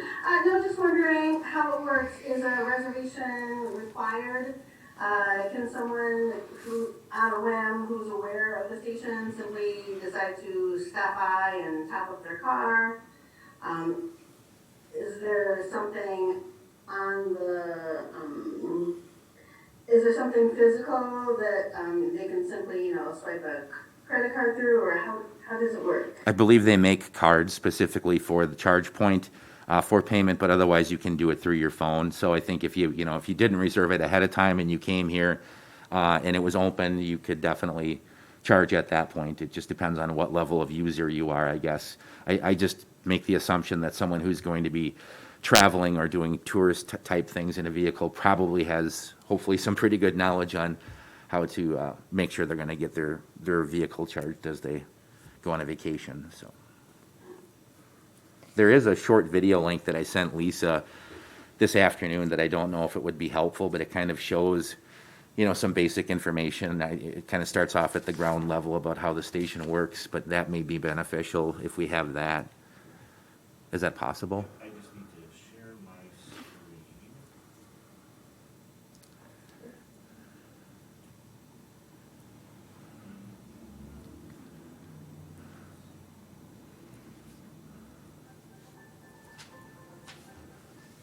Hi, my name is Reed, and I'm the Senior Product Marketing Manager here at ChargePoint. Today, I'm going to show you one of our Level 2 commercial charging stations, the CT4000. The CT4000 is a part of a complete solution that includes 24/7 driver support, cloud services with features and plans for every industry, and world-class service and maintenance. CT4000 offers all-purpose charging for your employees, customers, residents, or fleets. Let's take a look. We use cutting-edge hardware that's rigorously tested to be safe and reliable. CT4000 is UL listed, meeting the requirements of the nation's leading safety standards organization. Stations that come back to us get tested right here in headquarters for root cause analysis. The information that we gather feeds back into software, hardware, services and support, and manufacturing. This way, our products are continuously improving for you. The CT4000 is the first Energy Star certified EV charger. It uses significantly less energy than a standard EV charger when in standby mode. This will help you save money on your utility bill. While our stations are rugged and built to withstand the elements, they are also designed to be driver-friendly, offering a premium charging experience. The stations are easy to find in our app, simple to plug in and start charging. Installing these stations is also super easy. Check out our installation videos and guides on ChargePoint University. These stations can be installed in the ground, like this one, or they can be mounted on a wall, for example, inside a garage where you may need more space. Once installed, the wires come in from the ground and go into the power plate. Since the head or the top of the station can easily be swapped out, if something breaks, you don't have to replace the station or change out the body or the power plate. It's an easy swap. The top cap is also a separate piece. This modular design allows for easy maintenance as well as customization options. Many of our customers choose to customize these plates in the front or in the back of the station with their branding. Cable management is a huge advantage. 18 and 23-foot cables can easily reach all car models and serve more parking spaces, making sure as many people as possible can charge. So no matter what type of EV your employees or customers are driving up with, they'll be able to charge and reach the car. Plus, the cable is always safely above the ground. You don't have to worry about people tripping or driving over it, or about it getting buried under snow or rain. With ChargePoint, your drivers have access to 24/7 phone support, as well as info about your stations in the app. Driver interaction is easy in any weather thanks to 5 rugged backlit buttons with audio feedback. ChargePoint CT4000 is designed to meet every commercial level 2 charging need for any type of vehicle or business. Learn more at chargepoint.com. So they actually have 2 per station, is that correct? It's called the dual head charger, so it's one bollard with 2 chargers on it, correct? So it would consume 2 parking spaces. Ian? Yeah, that was actually what I was going to ask, if we were going to have the dual thing there too. And do we intend to have the shorter or the longer one? Like, should we make 3 actual spots and have 2 longer ones just in case? You know, so that it could reach all 3 spots instead of just having 2 spots? I believe the quote that we received for has the 18-foot cord on it right now, but I could double check on that. Matt, would you happen to know? Would it be much more expensive to get the 23-foot and have 3 spaces just to secure that we will always have parking for them when it's available, just to be safe? But Matt, do you have the thing in front of you just to verify that or not? I'm trying to bring it up right now. Yeah. I'm sure it would be some additional expense. I'm not sure how much. Obviously, it's just a longer cable, but I mean, it might make sense to just spend a tiny bit more. Like, it's a large investment, a tiny bit more to make it more viable. It seems logical to me in my head. I don't know if it is or not, but. It doesn't say how long, it just says self-retracting cord, I don't see the length. for some reason, when I looked at the specs a while ago, I thought that our model was 18 foot, but I can make sure that I double check on that. The only other concern I would have with your idea, and I get it to a certain degree, but if we only have 2 charger heads available and we have 3 parking spots, then how do you start regulating that? Because you could potentially have a vehicle in a spot designated for electronic vehicle charging only, and then they're not hooked up to a charger. You know what I mean, Ian? If they've reserved it, even, too, because if they've reserved it, and then they get there and somebody else is parked. Well, I don't know, technically, if they reserved it, then one of the chargers would be reserved and wouldn't be able to be used, I would imagine. You're during that reserving it time. through the app Right, that's attached to right. the charger, not necessarily like the local police department. That's my concern. Yeah. Yeah. I mean, I would love it if that was a problem, I guess, if we didn't have enough charging spaces, but I think that this is just kind of the initial, let's see how this works. But I think if we had the problem that Ian's talking about, that's when you could take I can't remember the name on the inexpensive chargers. Matt, what were those called? Clipper Creek. Clipper Creek are like $1,500 per dual head charger. They're fairly inexpensive, but you could add additional spaces next to the smart charger and increase the amount of charging, spaces, I guess. Sure. So I can still look in to verify the length of the cord and just to see if there would be, much additional expense on that.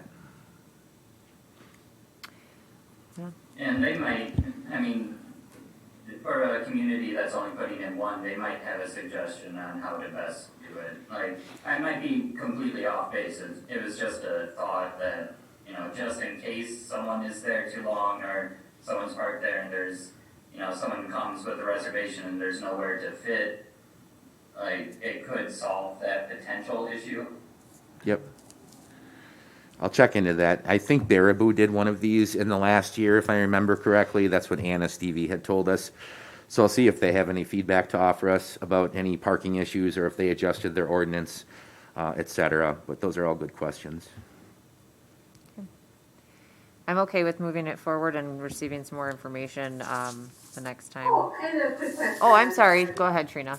Oh, no problem. Oh, just wondering, is our current level 1 charger and the new ones different brands? Would there be a problem if we had both up and running? The level 1 charger, I guess, when you look at it, it's essentially an outlet. That's it.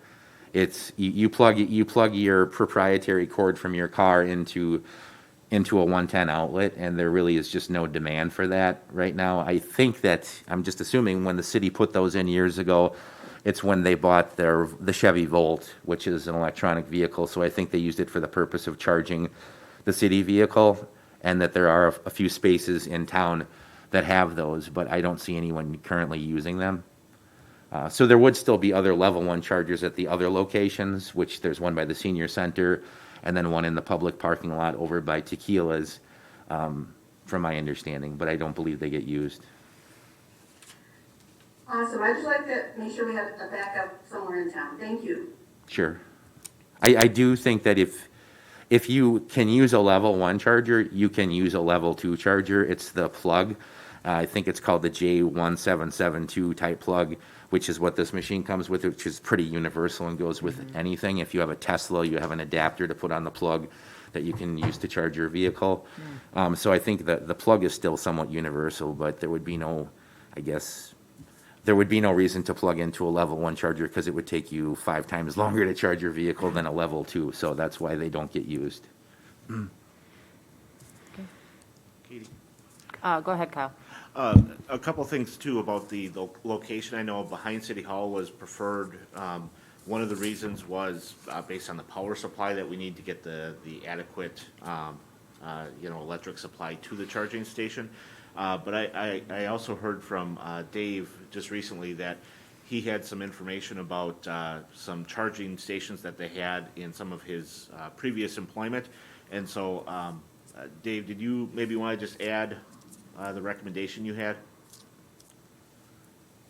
Yeah, I just, the experience we had with the grade or ground mounted units, even though it was in Atlanta, we still did have instances where we had to salt, and you had obviously moisture that you had to deal with.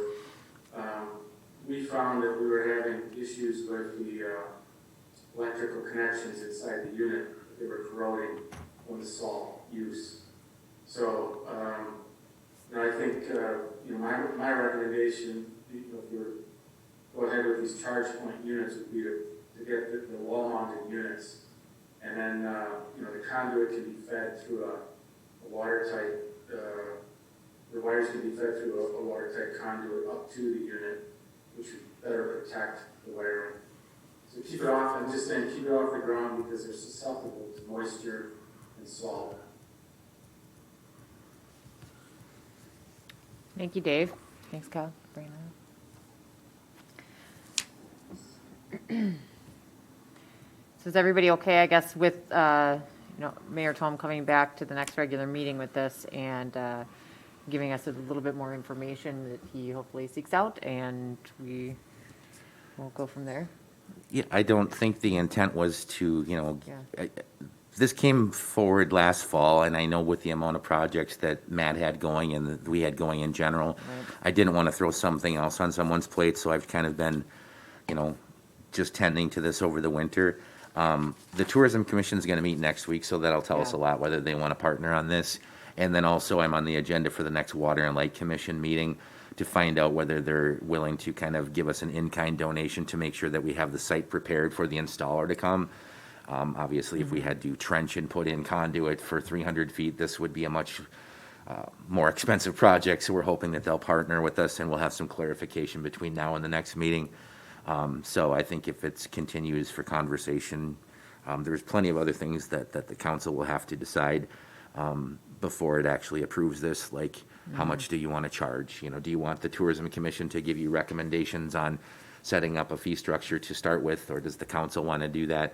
There's still quite a few things that need to be decided, but I just wanted to get all the information out at once because I think the horse kind of got let out of the barn a little bit early on this, and some of the council wasn't even aware of the project yet, so. Okay. All right, we'll move on then to number 11, which is review and discuss DNR grant to support the tech grant. So grants on grants. Yeah. Matt? Well, this one was recommended to us by Rupert Wilkie. So Jason identified this as a potential source of funds to offset the real estate costs. As you may recall, when we went forward with the TAB grant, the real estate costs were left out of it to make our project more competitive. The good thing about this program is if we get it, we are required to follow the Uniform Relocation Assistance in Real Property Acquisition Policies Act of 1970, which basically means since we're getting federal funds for this project, we have to follow that anyways for the purchase of real estate. So this program kind of ties into what we're doing. It will give us the tool to basically purchase the properties, I should say, that we need and meet the federal guidelines, since there's going to be federal money on this project. So essentially what I have before you is a draft resolution. I did not send this to city attorney for his review. This is their basically sample resolution that I updated. So the deadline for this is May 1st. So we're kind of ahead of this right now. So if something did come up, I mean, we still have 2 more meetings to get through this. But I mean, essentially, we're just looking for support to apply for these funds. So, any questions?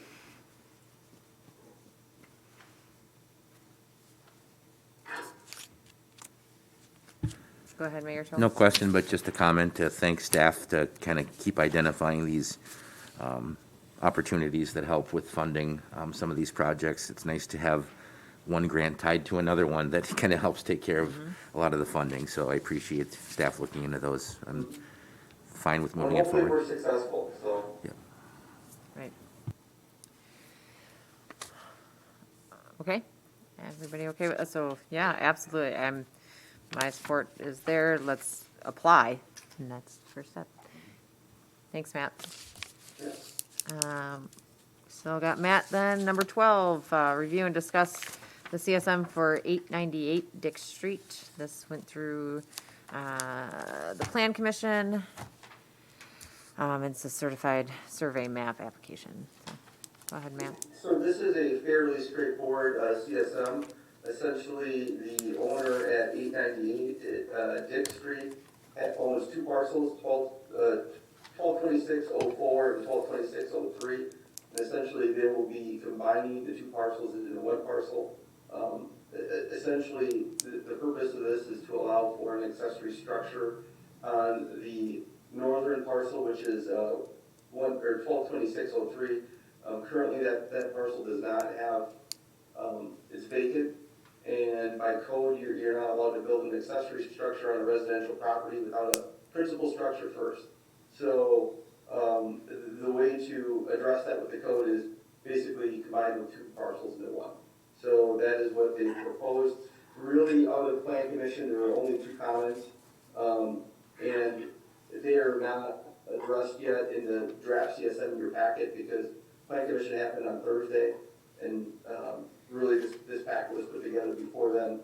And I still don't have a final CSM, but the 2 changes are Hibbard Street does not go to the south of this property. There's right of way that was platted for Hibbard Street, but the street itself is not there. So we're asking them to remove the name Hibbard Street and also look at how they're mapping Lot 1 and maybe show like a dashed line between the former lot lines, because it's kind of misleading because it looks like there's still 2 lots there, and that's not the intent of this CSM. So I guess with that, any questions?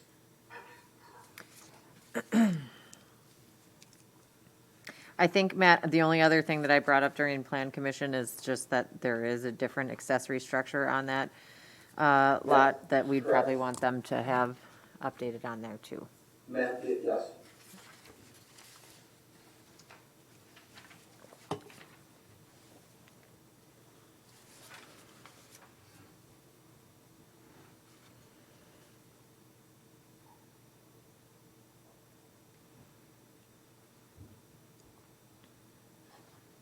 Any other questions? Oh, Ian, go ahead. My only question is there any mechanism to reappraise it as a singular lot and property after this is completed? Because the value is considerably different after this is done than what it is as a vacant lot and a house. To be honest with you, I'm not sure how the appraisal process goes for a case like this. That is something I'll follow up with our assessor and ask. So you're saying the land value should go down if it's just 1 lot? No, it should increase. The vacant lot is worth much less than it being part of a larger lot and with an additional approved structure. Yeah. The value would increase in this scenario. Yes. Obviously, they'll be notified when the building permit comes in to actually build the structure. So that would address that portion of it, but I mean, it would address the lot combination, or the change in value due to combining the two lots. So what I think he's asking is he saying that will it be reassessed after the structure is built? Is that prompted? As I understand it, the building permit records are submitted to our assessor every, I think it's September, October, sometime in the fall, when they're looking at the values for the upcoming year. So yes, it would be given to our assessor. How they calculate that, that's out of my expertise. Sure.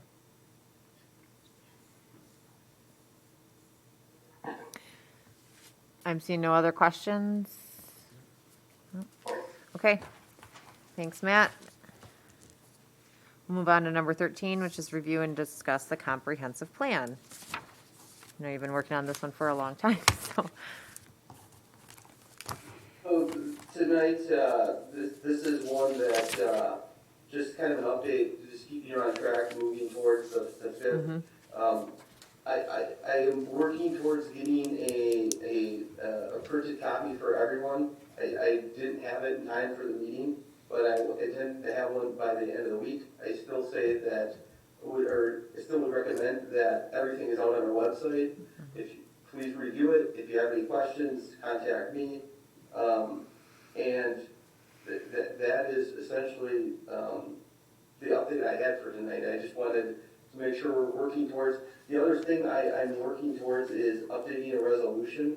Unfortunately, I don't have a resolution for the packet, but I will get one. I will, that one I actually have a template for, and I will work with Paul to get a final version of the resolution before it is adopted. But that's all I have for this evening. Any questions? I have no questions. No, seeing none. Okay, thanks, Matt. And then number 14 is review and discuss the roadmap 2050 plan. And that we have a draft resolution. Mm-hmm. So this is one where, since it's a unique plan, I kind of had to look and try to basically come up with a draft. There is a typo in there. It says county when it should say city. But essentially, the roadmap 2050 plan has been hanging out there for a little bit. And I think the time has come probably to adopt the plan, and instead of trying to perfect it right now, it is going to be a living plan. It is going to be something that hopefully is guiding all our decisions into the future. So basically having this and adopting this plan so we can move forward with trying to plan all of our future investments, whether they be transportation related or they're facility related or any other infrastructure related. I think it's critical that we move forward with that. So what happens with that, I looked at a draft resolution. Once again, this has not been looked at by Paul. This is, I guess, my stab at drafting a resolution when I don't have a sample resolution, so we'll see how it goes. But I guess what I'm looking for is some discussion on the draft resolution, and if council is comfortable moving this plan forward for final adoption. I know it's been, this is another one that's been reviewed multiple times. The plan document's been on our website for probably over a year now. And at this point, I do believe it is ready for adoption. So I guess with that, I'll open it up for questions. Go ahead, Mayor Tom. Just notice a few, I guess, typos. In the first paragraph of the resolution, it says, by establishing a long-term vision for the county. Did you? He just, Yeah, okay. That should be safe. Okay. And then when you begin the second paragraph, I mean, I like, whereas through the citizen engagement team, I think we need to point out the efforts that they kind of employed, like, the citizen engagement efforts were about surveying the community. I mean, there was a lot of community outreach done, and I think that's really the core of the content of what we're trying to preserve here is the collection of that data. I think the use of shared individual members ideas, I don't like the words So- individual members so much as maybe residents or Certified community members. engagement team, through the citizen engagement team, reached out to, through survey or something, survey citizens? There were multiple levels of engagement, and we had the potluck at the pavilion, we had online surveying, we had paper surveys, there were small group meetings with Businesses were business surveyed. leaders. We also did the business leader meetings, and as you said, planning a potluck, the surveys. Those were the 4 main things that we did. Yeah, I think that was kind of probably all outlined in the RFQ or RFP that we had when we were searching for a consultant to work with too, so maybe we could just pull some of that language in to kind of broaden the scope of those efforts, I guess, because that's an important part of this.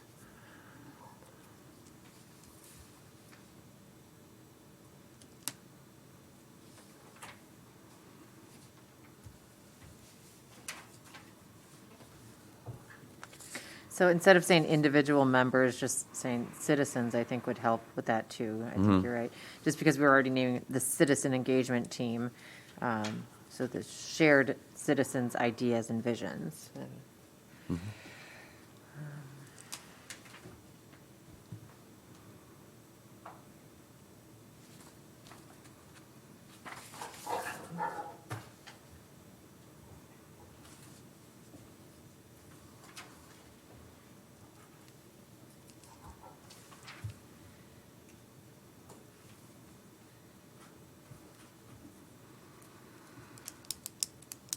Yeah.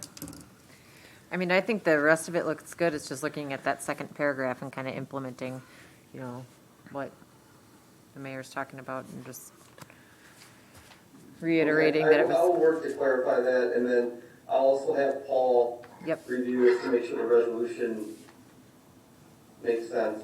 Paul's got his hand up there. From a legal, I guess, aspect. I mean, I assume you want to review all resolutions, correct, Paul? Well, I'd like to take a look at, yes, I'd like to take a look at them. I do have a question for the council and for Matt.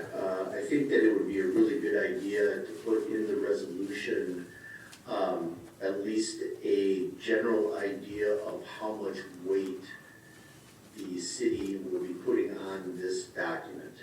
And what I mean is the roadmap 2050 to be considered at the same level as the city's official comprehensive plan, because that's a statutory thing and the roadmap 2050 is not. So just some general language as to exactly how or why this is going to be used would be a really good idea, to avoid battles in the future over the roadmap 2050 doesn't say we should be doing this type of an argument. So maybe some thought or a paragraph or two on that would be a good thing for the resolution. Okay. Ian? And to that point, I don't think it should be on the same level as the comprehensive plan. I think this should be a guide and nowhere near the same level as the comprehensive plan. And I agree, and I think that would be a really good idea to make that clear. Go ahead, Mayor. Did you want to chime in? I don't think that was ever the intent either. The comprehensive plan does not have any financial aspect to what it's going to do at any time. I think there's data and demographics, and I think there's information that are shared between both documents, and the idea was for the city to kind of run these parallel to get data off of one or the other. But I agree that the comprehensive plan has statutory requirements behind it, and it should not be in the way. This should not be in the way of the comprehensive plan. It should only help further refine some of the comprehensive plan data, in my opinion. Paul Pfeiffer? Thank you. I have just a couple of very minor, edits, if you will. Paragraph 3, paragraph 3, there's, to be consistent, it should probably have a colon, semicolon, or a colon, and then and. Same thing with paragraph 4. So the first thing, whereas, la, la, la, la, and. To end with and. Yeah, and then the beginning of paragraph 4, whereas is spelled incorrectly. Okay.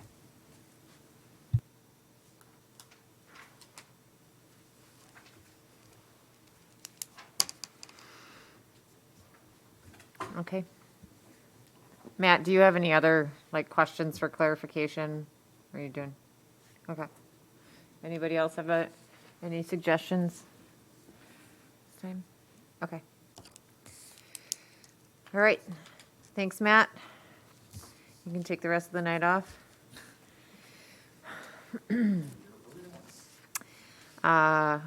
Let's see. Number 15, review and discuss the draft of the updated donation policy.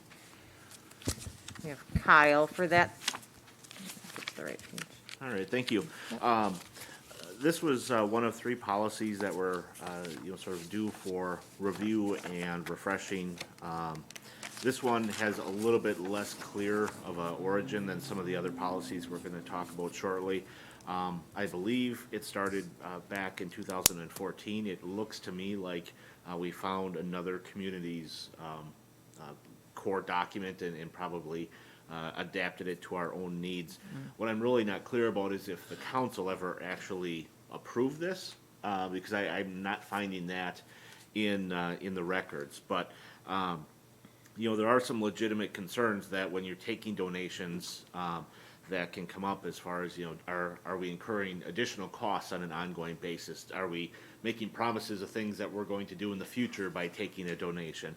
Are we putting, somebody or some organization's name on public property? Those are all legitimate concerns, and consistency can be very important in that. So I did update it a little bit. It's still a rather lengthy policy.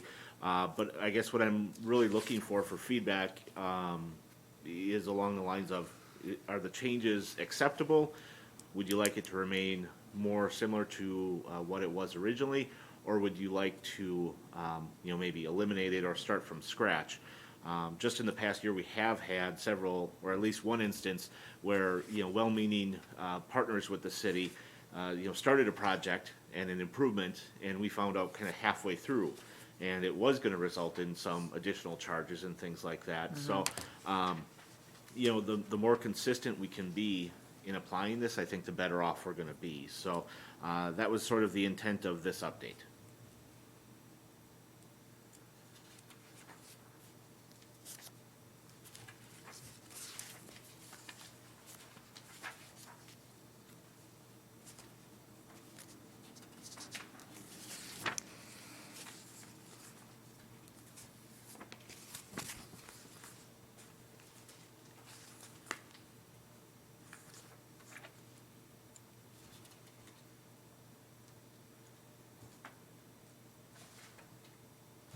Are you wanting our comments right now, or? So, sure, if you would like to speak. I'm just asking, do you have a comment? Go ahead.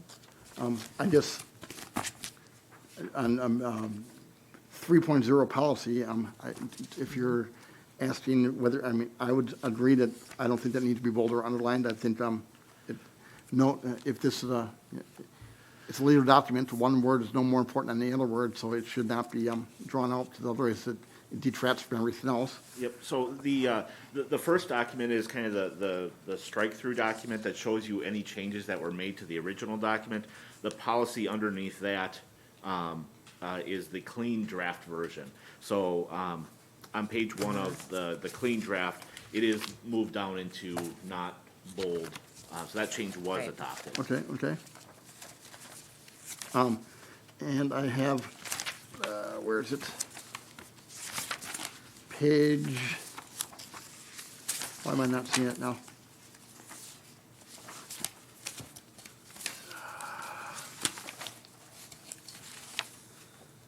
I saw, there's an area where, and I can't find it right now, but it says, will or may. or if you're or are those your changes, or are these from old changes you're saying? So the changes that are marked are the changes from the existing policy from 2014, and some of those revision comments are from other staff members kind of reviewing the document. And I believe in 5.15, I believe that was adopted as will, because the finance director will provide a report to the city council. I thought it was, it should be mandatory. Well, okay, thank you for drawing my attention to that. 'Cause if it's will, then it should technically be shall, because I believe that's even identified in the city code as shall is the preferred method of saying it is mandatory. May, as you're right, gives discretion whether you need to follow it or not, but shall is preferred method.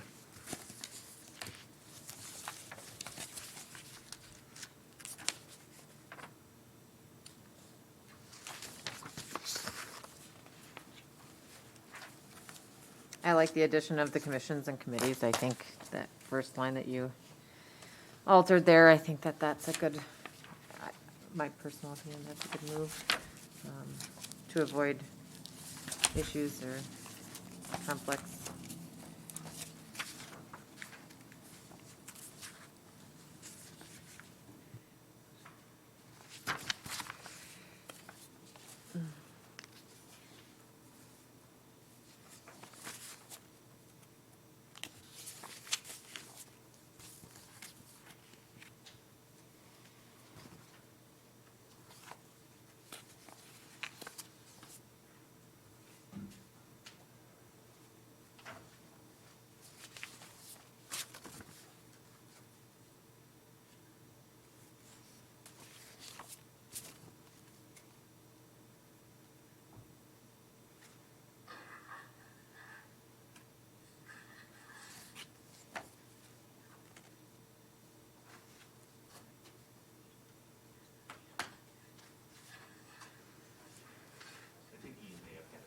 Go ahead, Ian. So it looks like it's mostly formatting that you've changed in the final policy. Like the clean version, I'm not seeing much of changes of what you highlighted that would be potentially changed as actually getting changed. Correct. So the changes were mostly language updates. There was some clarification when additional approvals are needed, and but essentially, this policy may not have ever been adopted. So cleaning up language and then getting the council to either approve it or amend it, or decide not to approve it at all was one of the other goals that we're looking for. Okay, so mostly just getting us to approve it, because it doesn't look like there's a lot of changes. One thing that you did mark on the first page about potentially omitting commissions and committees, I think it makes sense to omit them because that is part of the city. That's kind of odd that the city would have to approve a donation from the city. Was that an addition, or are you asking to omit that, Kyle? Omit it. So that is included, and this wouldn't be on donations because the city can't essentially donate to itself, but I think what it would do would mean that any committee or commission of the city would also be bound by the same rules and regulations as far as, the accepting of donations and things like that. Okay, that makes sense, but currently we approve donations from commissions and committees, and that doesn't make sense to me. It never has. Sort of. I think I know which one we're referring to. And I think technically it was more of a pass-through donation where we were really approving the donation of the money where it was coming from, not really a donation from the committee that obtained the donation, on behalf of the city. So, Because it was going towards a city building in that Correct. particular case. I think that's why it gets a little bit sticky in certain scenarios, yeah. And so then I think it should be clear that the city has to approve the donations made to them prior to us approving it getting used for something, because right now, we don't approve the donations going into these committees and commissions ever. We only approve it once they start applying it somewhere, and when they apply it somewhere, that doesn't make sense for us to approve it. It's already funds of the city. We should have approved it when it was donated, if we intend to approve it. Like, it makes absolutely no sense. Go ahead, Mayor Tom. I agree, maybe because we haven't had a consistent following of policy, but I think when it comes to most boards, committees, and commissions that were created by the city council, there really isn't a mechanism for them to receive funds or for them to expend funds. You know, a lot of the advisory level committees are, you know, they weren't created in the city code for that type of a function. That's a city council function, I guess, is to know what money or donations are coming in and where they're going out. But I believe that's been part of the problem created with the way the current code is that if you have a commission or a committee that's allowed to collect funds but not spend them, you have to figure out the mechanism as to how you do that, which is why we have them coming in front of the city council, et cetera. But that's kind of a unique But also if it's on city exception. property, then that, I mean, if they're spending it on city property, that's, I think, why. I mean, It is to a certain degree, but I mean, it doesn't specify in the code what they can or cannot fundraise for. And I think to Right. Ian's point is that the city should probably be more aware up front is that if someone's giving you a donation, you know, to a committee and it's going to sit there for 7 years before it gets spent, it's there for 7 years with an intent without the city council approving anything until it is expended. And I do think that's a problem, so. And that's exactly what I was saying. It should have been approved prior. It shouldn't be approved when we're spending it. It's not logical. Definitely makes for more work and more logistics, I guess, so. Just for clarification, as you explained these two, Kyle, this would be the version you were working on, or was the existing with the red lines? So the red lines is the track changes document that shows the original document. Anything underlined would be an addition, anything crossed out or struck through would be a deleted word. Okay. And then areas that are highlighted are often a comment. And then this version here is. This is with all of those changes accepted and put into a final draft form, so that you could actually read it. I wanted to accomplish two things. One, to show you the changes I made. Then the second one was to say, if you prefer to read it in its final form, which is often easier, here it is with all these changes basically accepted. The reason that maybe I'm a little confused is that the suggestion is, I don't think this needs to be all caps and underlined, and then the final version, it's still underlined. Okay. I just wanted to point that out because I think there may be some confusion with some of the council members of whether this was the updated version or not. So that's what confused me, was the underlining part of it. Sorry. I'm getting, tired and hungry. yeah.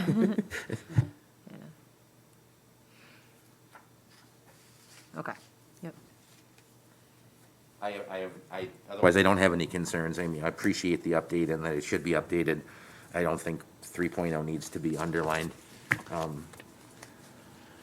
But otherwise, I don't have any concerns with the policy update at all. Was there consensus on incorporating somewhere in the policy, and I'll take a look at maybe where it fits best, but incorporating somewhere that the acceptance of a donation must be approved prior to any committee or commission accepting it, so that we're getting that approval up front versus holding it and waiting to see if the final use is eventually approved? I don't know how that will address the current issue, but yes, I would be okay with that. I don't know how the rest of. Yeah. Can I chime in on that? Yep, go ahead, Ian.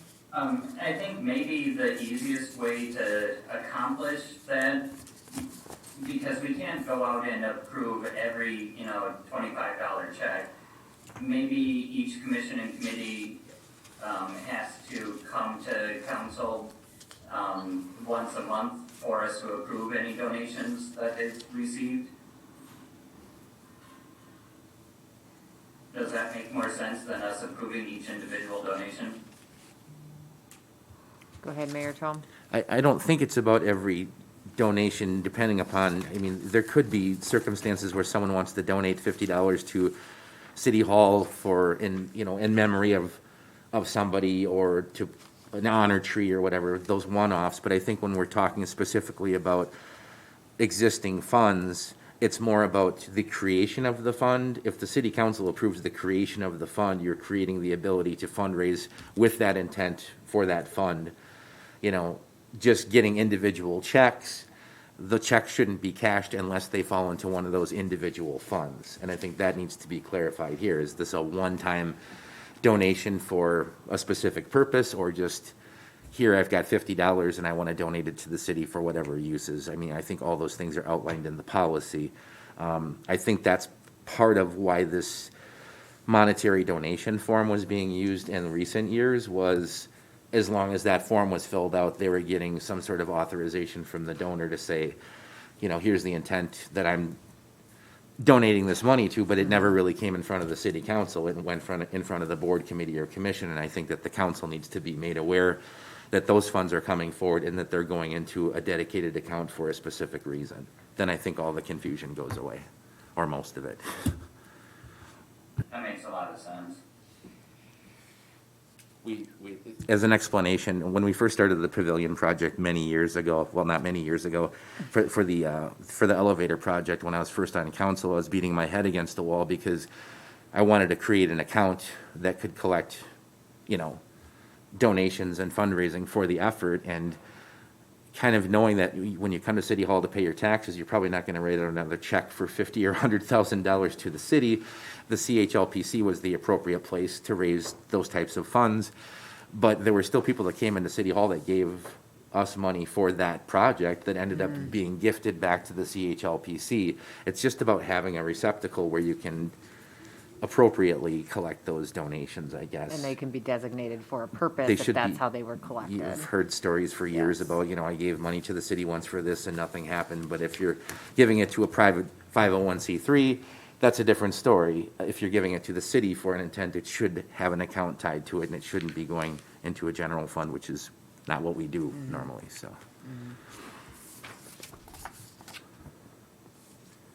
Kyle? I think there's a couple different things we can do. 5.2.1, I believe it is, does talk about cash donations. And, I could see a line added in there relatively easily to give some sort of threshold, especially for committees or commissions, to accept cash donations into established funds, below a certain threshold or something like that. So I think a lot of these could be accommodated with just some, additional sentence, in a different spot here or there. So Sure. those are all achievable, I believe.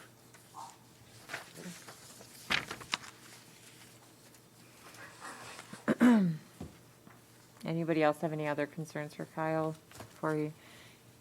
Do you have enough direction, you think, or do you have any more questions, Kyle? I think I'm comfortable with the feedback. Should this come to the next committee of the whole or to the regular?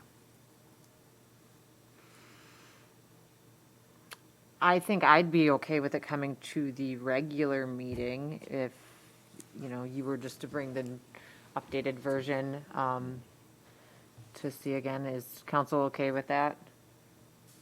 So how are we updating the approval of funds? Are we just So- going to have some mechanism to just approve a committee creating a fund then? So in 5.2.1, it says if the fund or campaign has been previously established, that there's some language right now where it has the city administrator or department head authorized to accept those monetary gifts. And I think if we add some language about committees and commissions having the same authority to accept funds for previously established funds or campaigns, I think that would clean that up. Yeah, I think that would help a lot. And then the spending of those funds, does the committee or commission have the authority to spend that fund if they have the authority to collect it? So I think it really depends on the individual committee or commission. The authority to spend is usually vested in ordinance. So the policy would not be probably the place where I would put spending authority for committees and commissions that don't normally have it.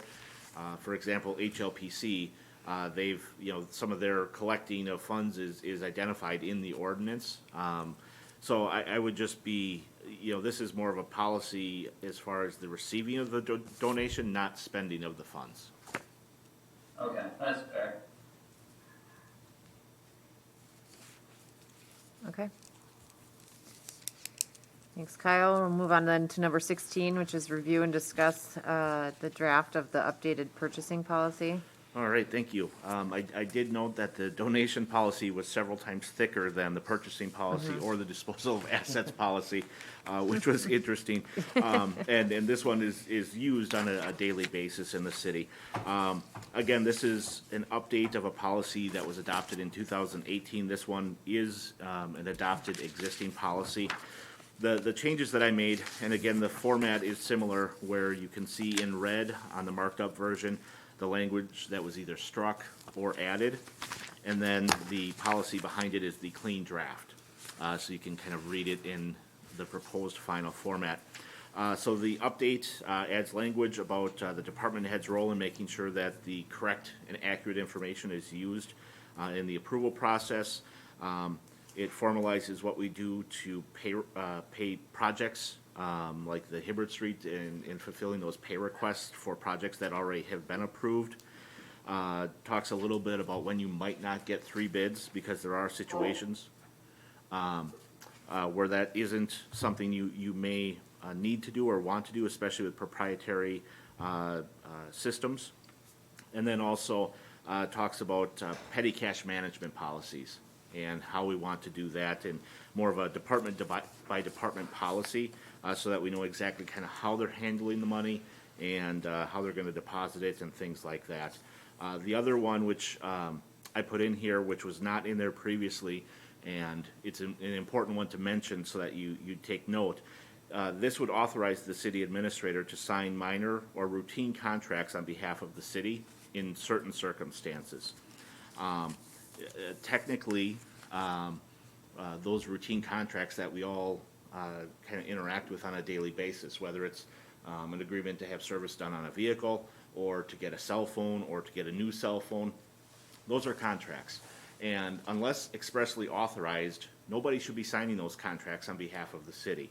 So what we tried to do was to establish some flexibility for the city administrator to sign contracts on behalf of the city, but with some limits on the dollar amounts we're talking about, so that we're not, we're talking about more of those simple, routine, minor contracts that occur in everyday business and everyday life, but not extending that past the normal purchasing thresholds, just to allow more functionality, I guess, and make it a practice that probably goes on in most municipalities to kind of formalize it and do it in the right way by delegating that authority.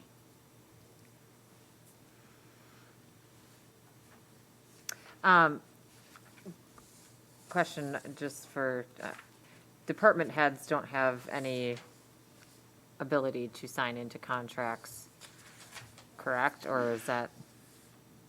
So my understanding is that unless that authority is either delegated on an ongoing basis or on a specific situation, department heads really have no authority to enter into a contract on behalf of the city. Does it happen? Yeah, it likely does, because if the fire department goes in for service on a vehicle or a transmission or something like that, they're going to want you to sign off saying that you agree to pay and they agree to provide this service to you. So functionally, there may be times when department heads are signing things like that. It shouldn't be, I mean, I think in those situations I can understand it. But ultimately, the city council, if no other rules exist, the city council is the only body that can authorize a contract.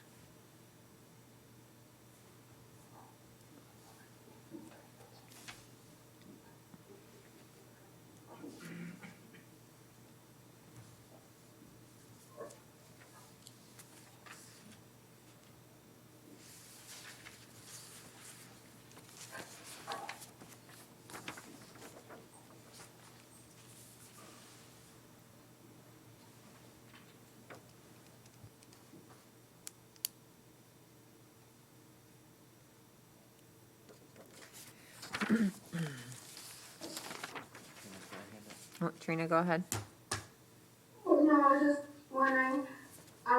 actually hoping, anticipating that the city administrator would have to okay every repair.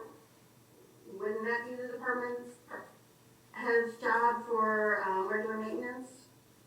That was just a question I had, Trina. That wasn't, I don't think that that's what necessarily Kyle is implying. Are you, Kyle? No, the situation comes into, and we could probably fix it with some language about, delegated in specific situations. Technically, I can't sign a contract on behalf of the city until this policy is adopted. Neither can department heads, so nobody Right. should be. The reality is people likely are because trucks do get serviced and not every repair comes back to the city council before we repair a transmission.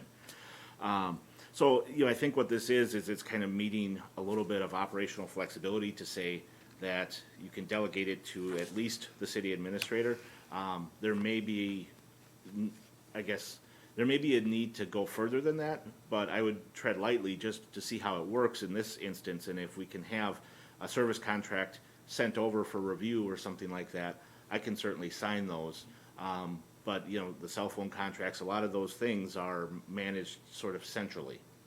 So they should be coming through City Hall versus each department going out and doing their own individual contract. So you can delegate it down to the department head or even to the individual employee level. You could authorize, line employees to do that as well. It's just a matter of matching that flexibility to the right level of authority and accountability.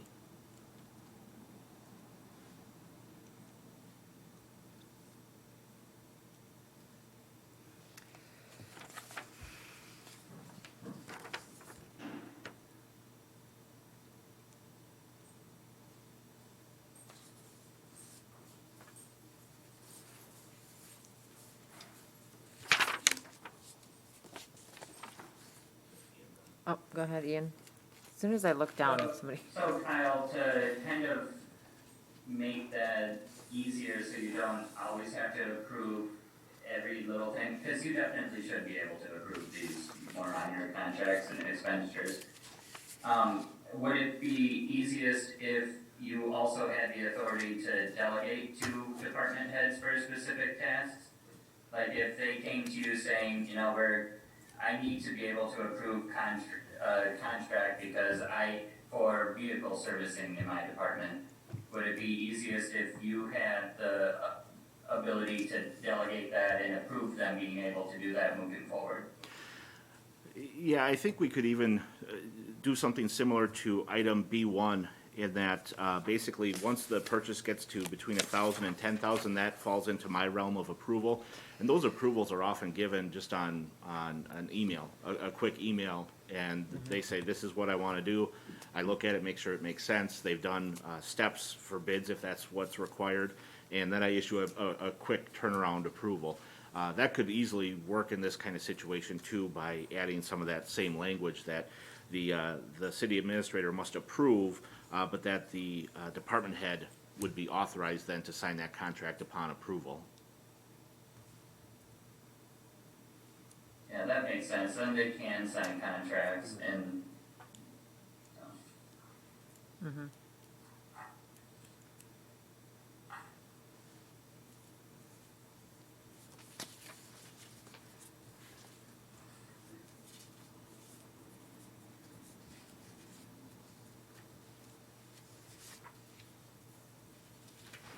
Yeah.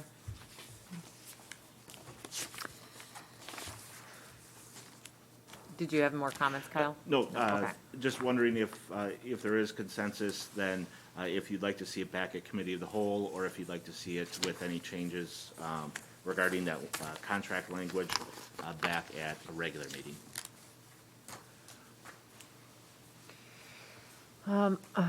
Let me get some feedback here. Go ahead, Paul. I think we just said on the last one that if it goes right to the regular meeting, then I'd be fine with it.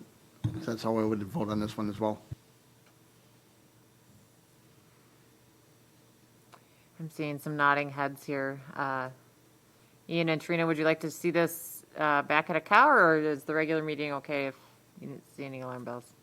I think Kyle has enough direction for the regular meeting, personally. I couldn't hear Paul, Typically, I can't hear Paul, to be honest. I'm sorry, Ian. I couldn't hear either. That's all right. I'd be comfortable with it at the regular also. I mean, I would like to see just a little blip or blurb about, Kyle, or delegating both to Kyle and Kyle's ability to delegate. Okay. All right. Thank you, guys. Now, number 17 is the updated surplus equipment policy. Yeah, last policy of the night. It's pretty exciting stuff, but I'll make it as quick as I can.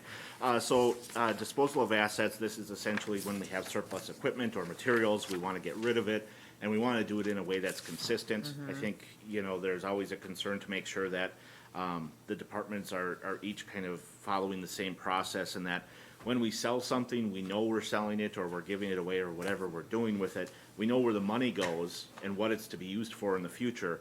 And this policy has attempted to do that.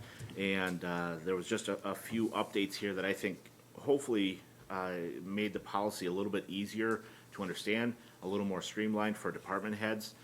There was several steps in the policy where I would have to come back or have to start at the city council just to let you know that there's this potential surplus property, but you wouldn't take any action on it.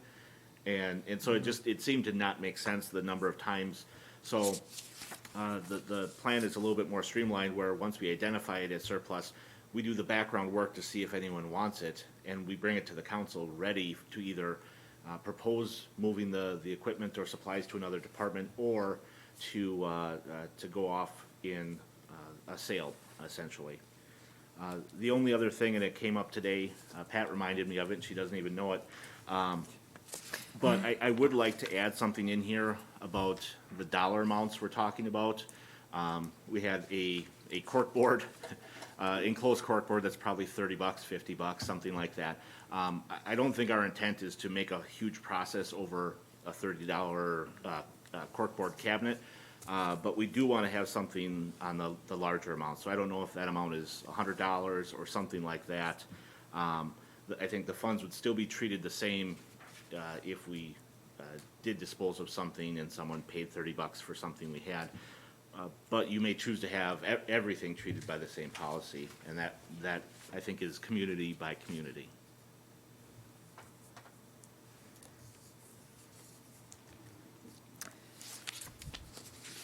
So the blue in this is the version from 07 of 18. Is that, or? Yeah, the effect of different colors is two different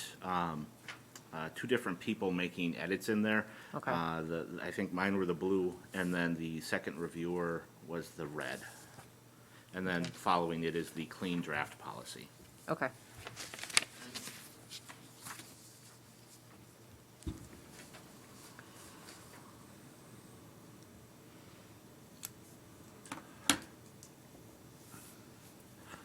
If I remember correctly, the last time we tried to revise this policy, it seemed like there were thresholds. Maybe that caused some of the confusion that, if the perceived resale value of this meant you had to take a left at the fork in the road, or you took a right.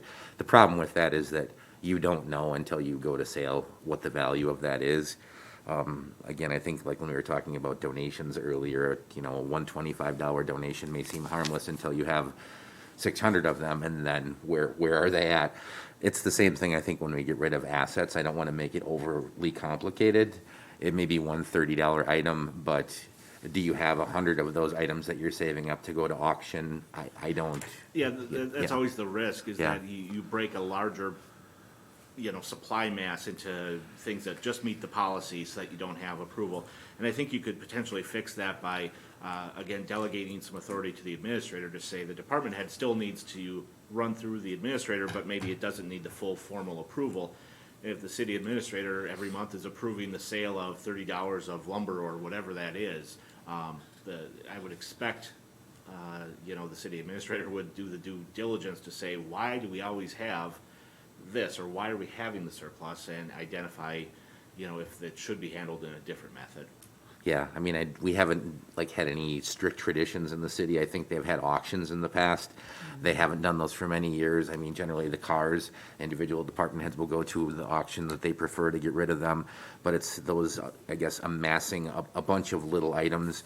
I don't think every little item needs to come in front of the council, but when the aggregate of the little items gets to a certain point that's going to go to sale, I think it's just simple as notifying we're disposing of these items. So, and in what fashion. This looks a lot cleaner, though, and a lot easier to read and digest compared to the last version, so good work on that. Go ahead, Trina. Oh, I'm just liking the idea of, like $100 as the minimum for an item or grouping of similar items, just to keep it from getting too tiny.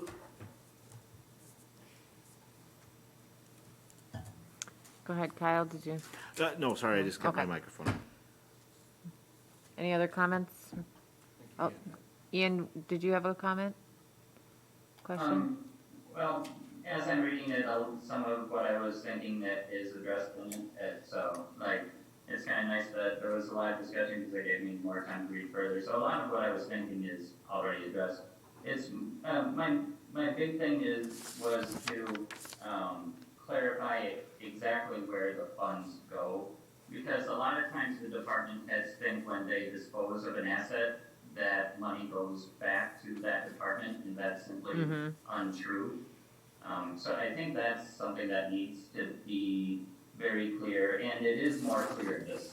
So that's helpful. I do appreciate that it's going into a disposal of fixed asset fund. But then it also says that the funds will be held until such a time the city council approves the use of the funds to make other purchases. It's not clear that they'll be held in that disposal of the fixed assets fund the entire time, or if that department head, or if they could go into that department head's Budget. until it's been, like, that's just slightly unclear. It's more clear than it was. Yeah, so essentially that's a fund that isn't allocated to any one department, and when they go into that disposal of fixed assets account, they're held there, and then non-utility assets only, because the utility gets its own, it goes back into it, obviously, because it was not bought with general fund money. But those are combined and then available for future capital expenditures and are not restricted by department. And my goal there was to say, if it used to be a police car and it turned into $1,000, that $1,000 doesn't have to turn back into a police car at some point. Right. It can turn into a dump truck or whatever else the city council decides. And then really kind of aligning that more with the annual budget process in setting those purchasing goals. Because the previous policy almost seemed like as soon as the department had an idea for it, they could come back and request it. And that's not really the appropriate way, I think, to use those funds, so. I agree. Go ahead, Mayor Joe. I think the original intent of creating the disposal of fixed assets fund was for that reason, is that when you get through going through a budget process or something like that, or something comes up where you don't have any, leftover bonding proceeds, or you're not planning on borrowing for a while, and there's not enough room in the budget, does it fit kind of into this category where if you've got a small amount of money saved up for like a lawnmower or a, inexpensive vehicle or something like that, or much needed repairs or a small capital project, that it could come out of this fund rather than having to go to short-term borrowing at the bank or something like that. So I think it's a useful tool to have, and also to review as you're going through the budget process to see what fits in that basket appropriately.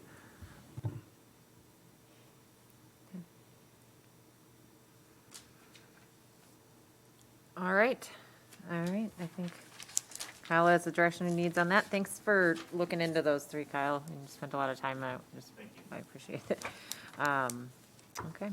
Number 18 is to convene to close session per state statute 19.85 sub 1 sub C to consider employment, promotion, compensation, or performance evaluation data of any public employee over which the governmental body has jurisdiction or exercises responsibility, specifically city administrator, 1-year review.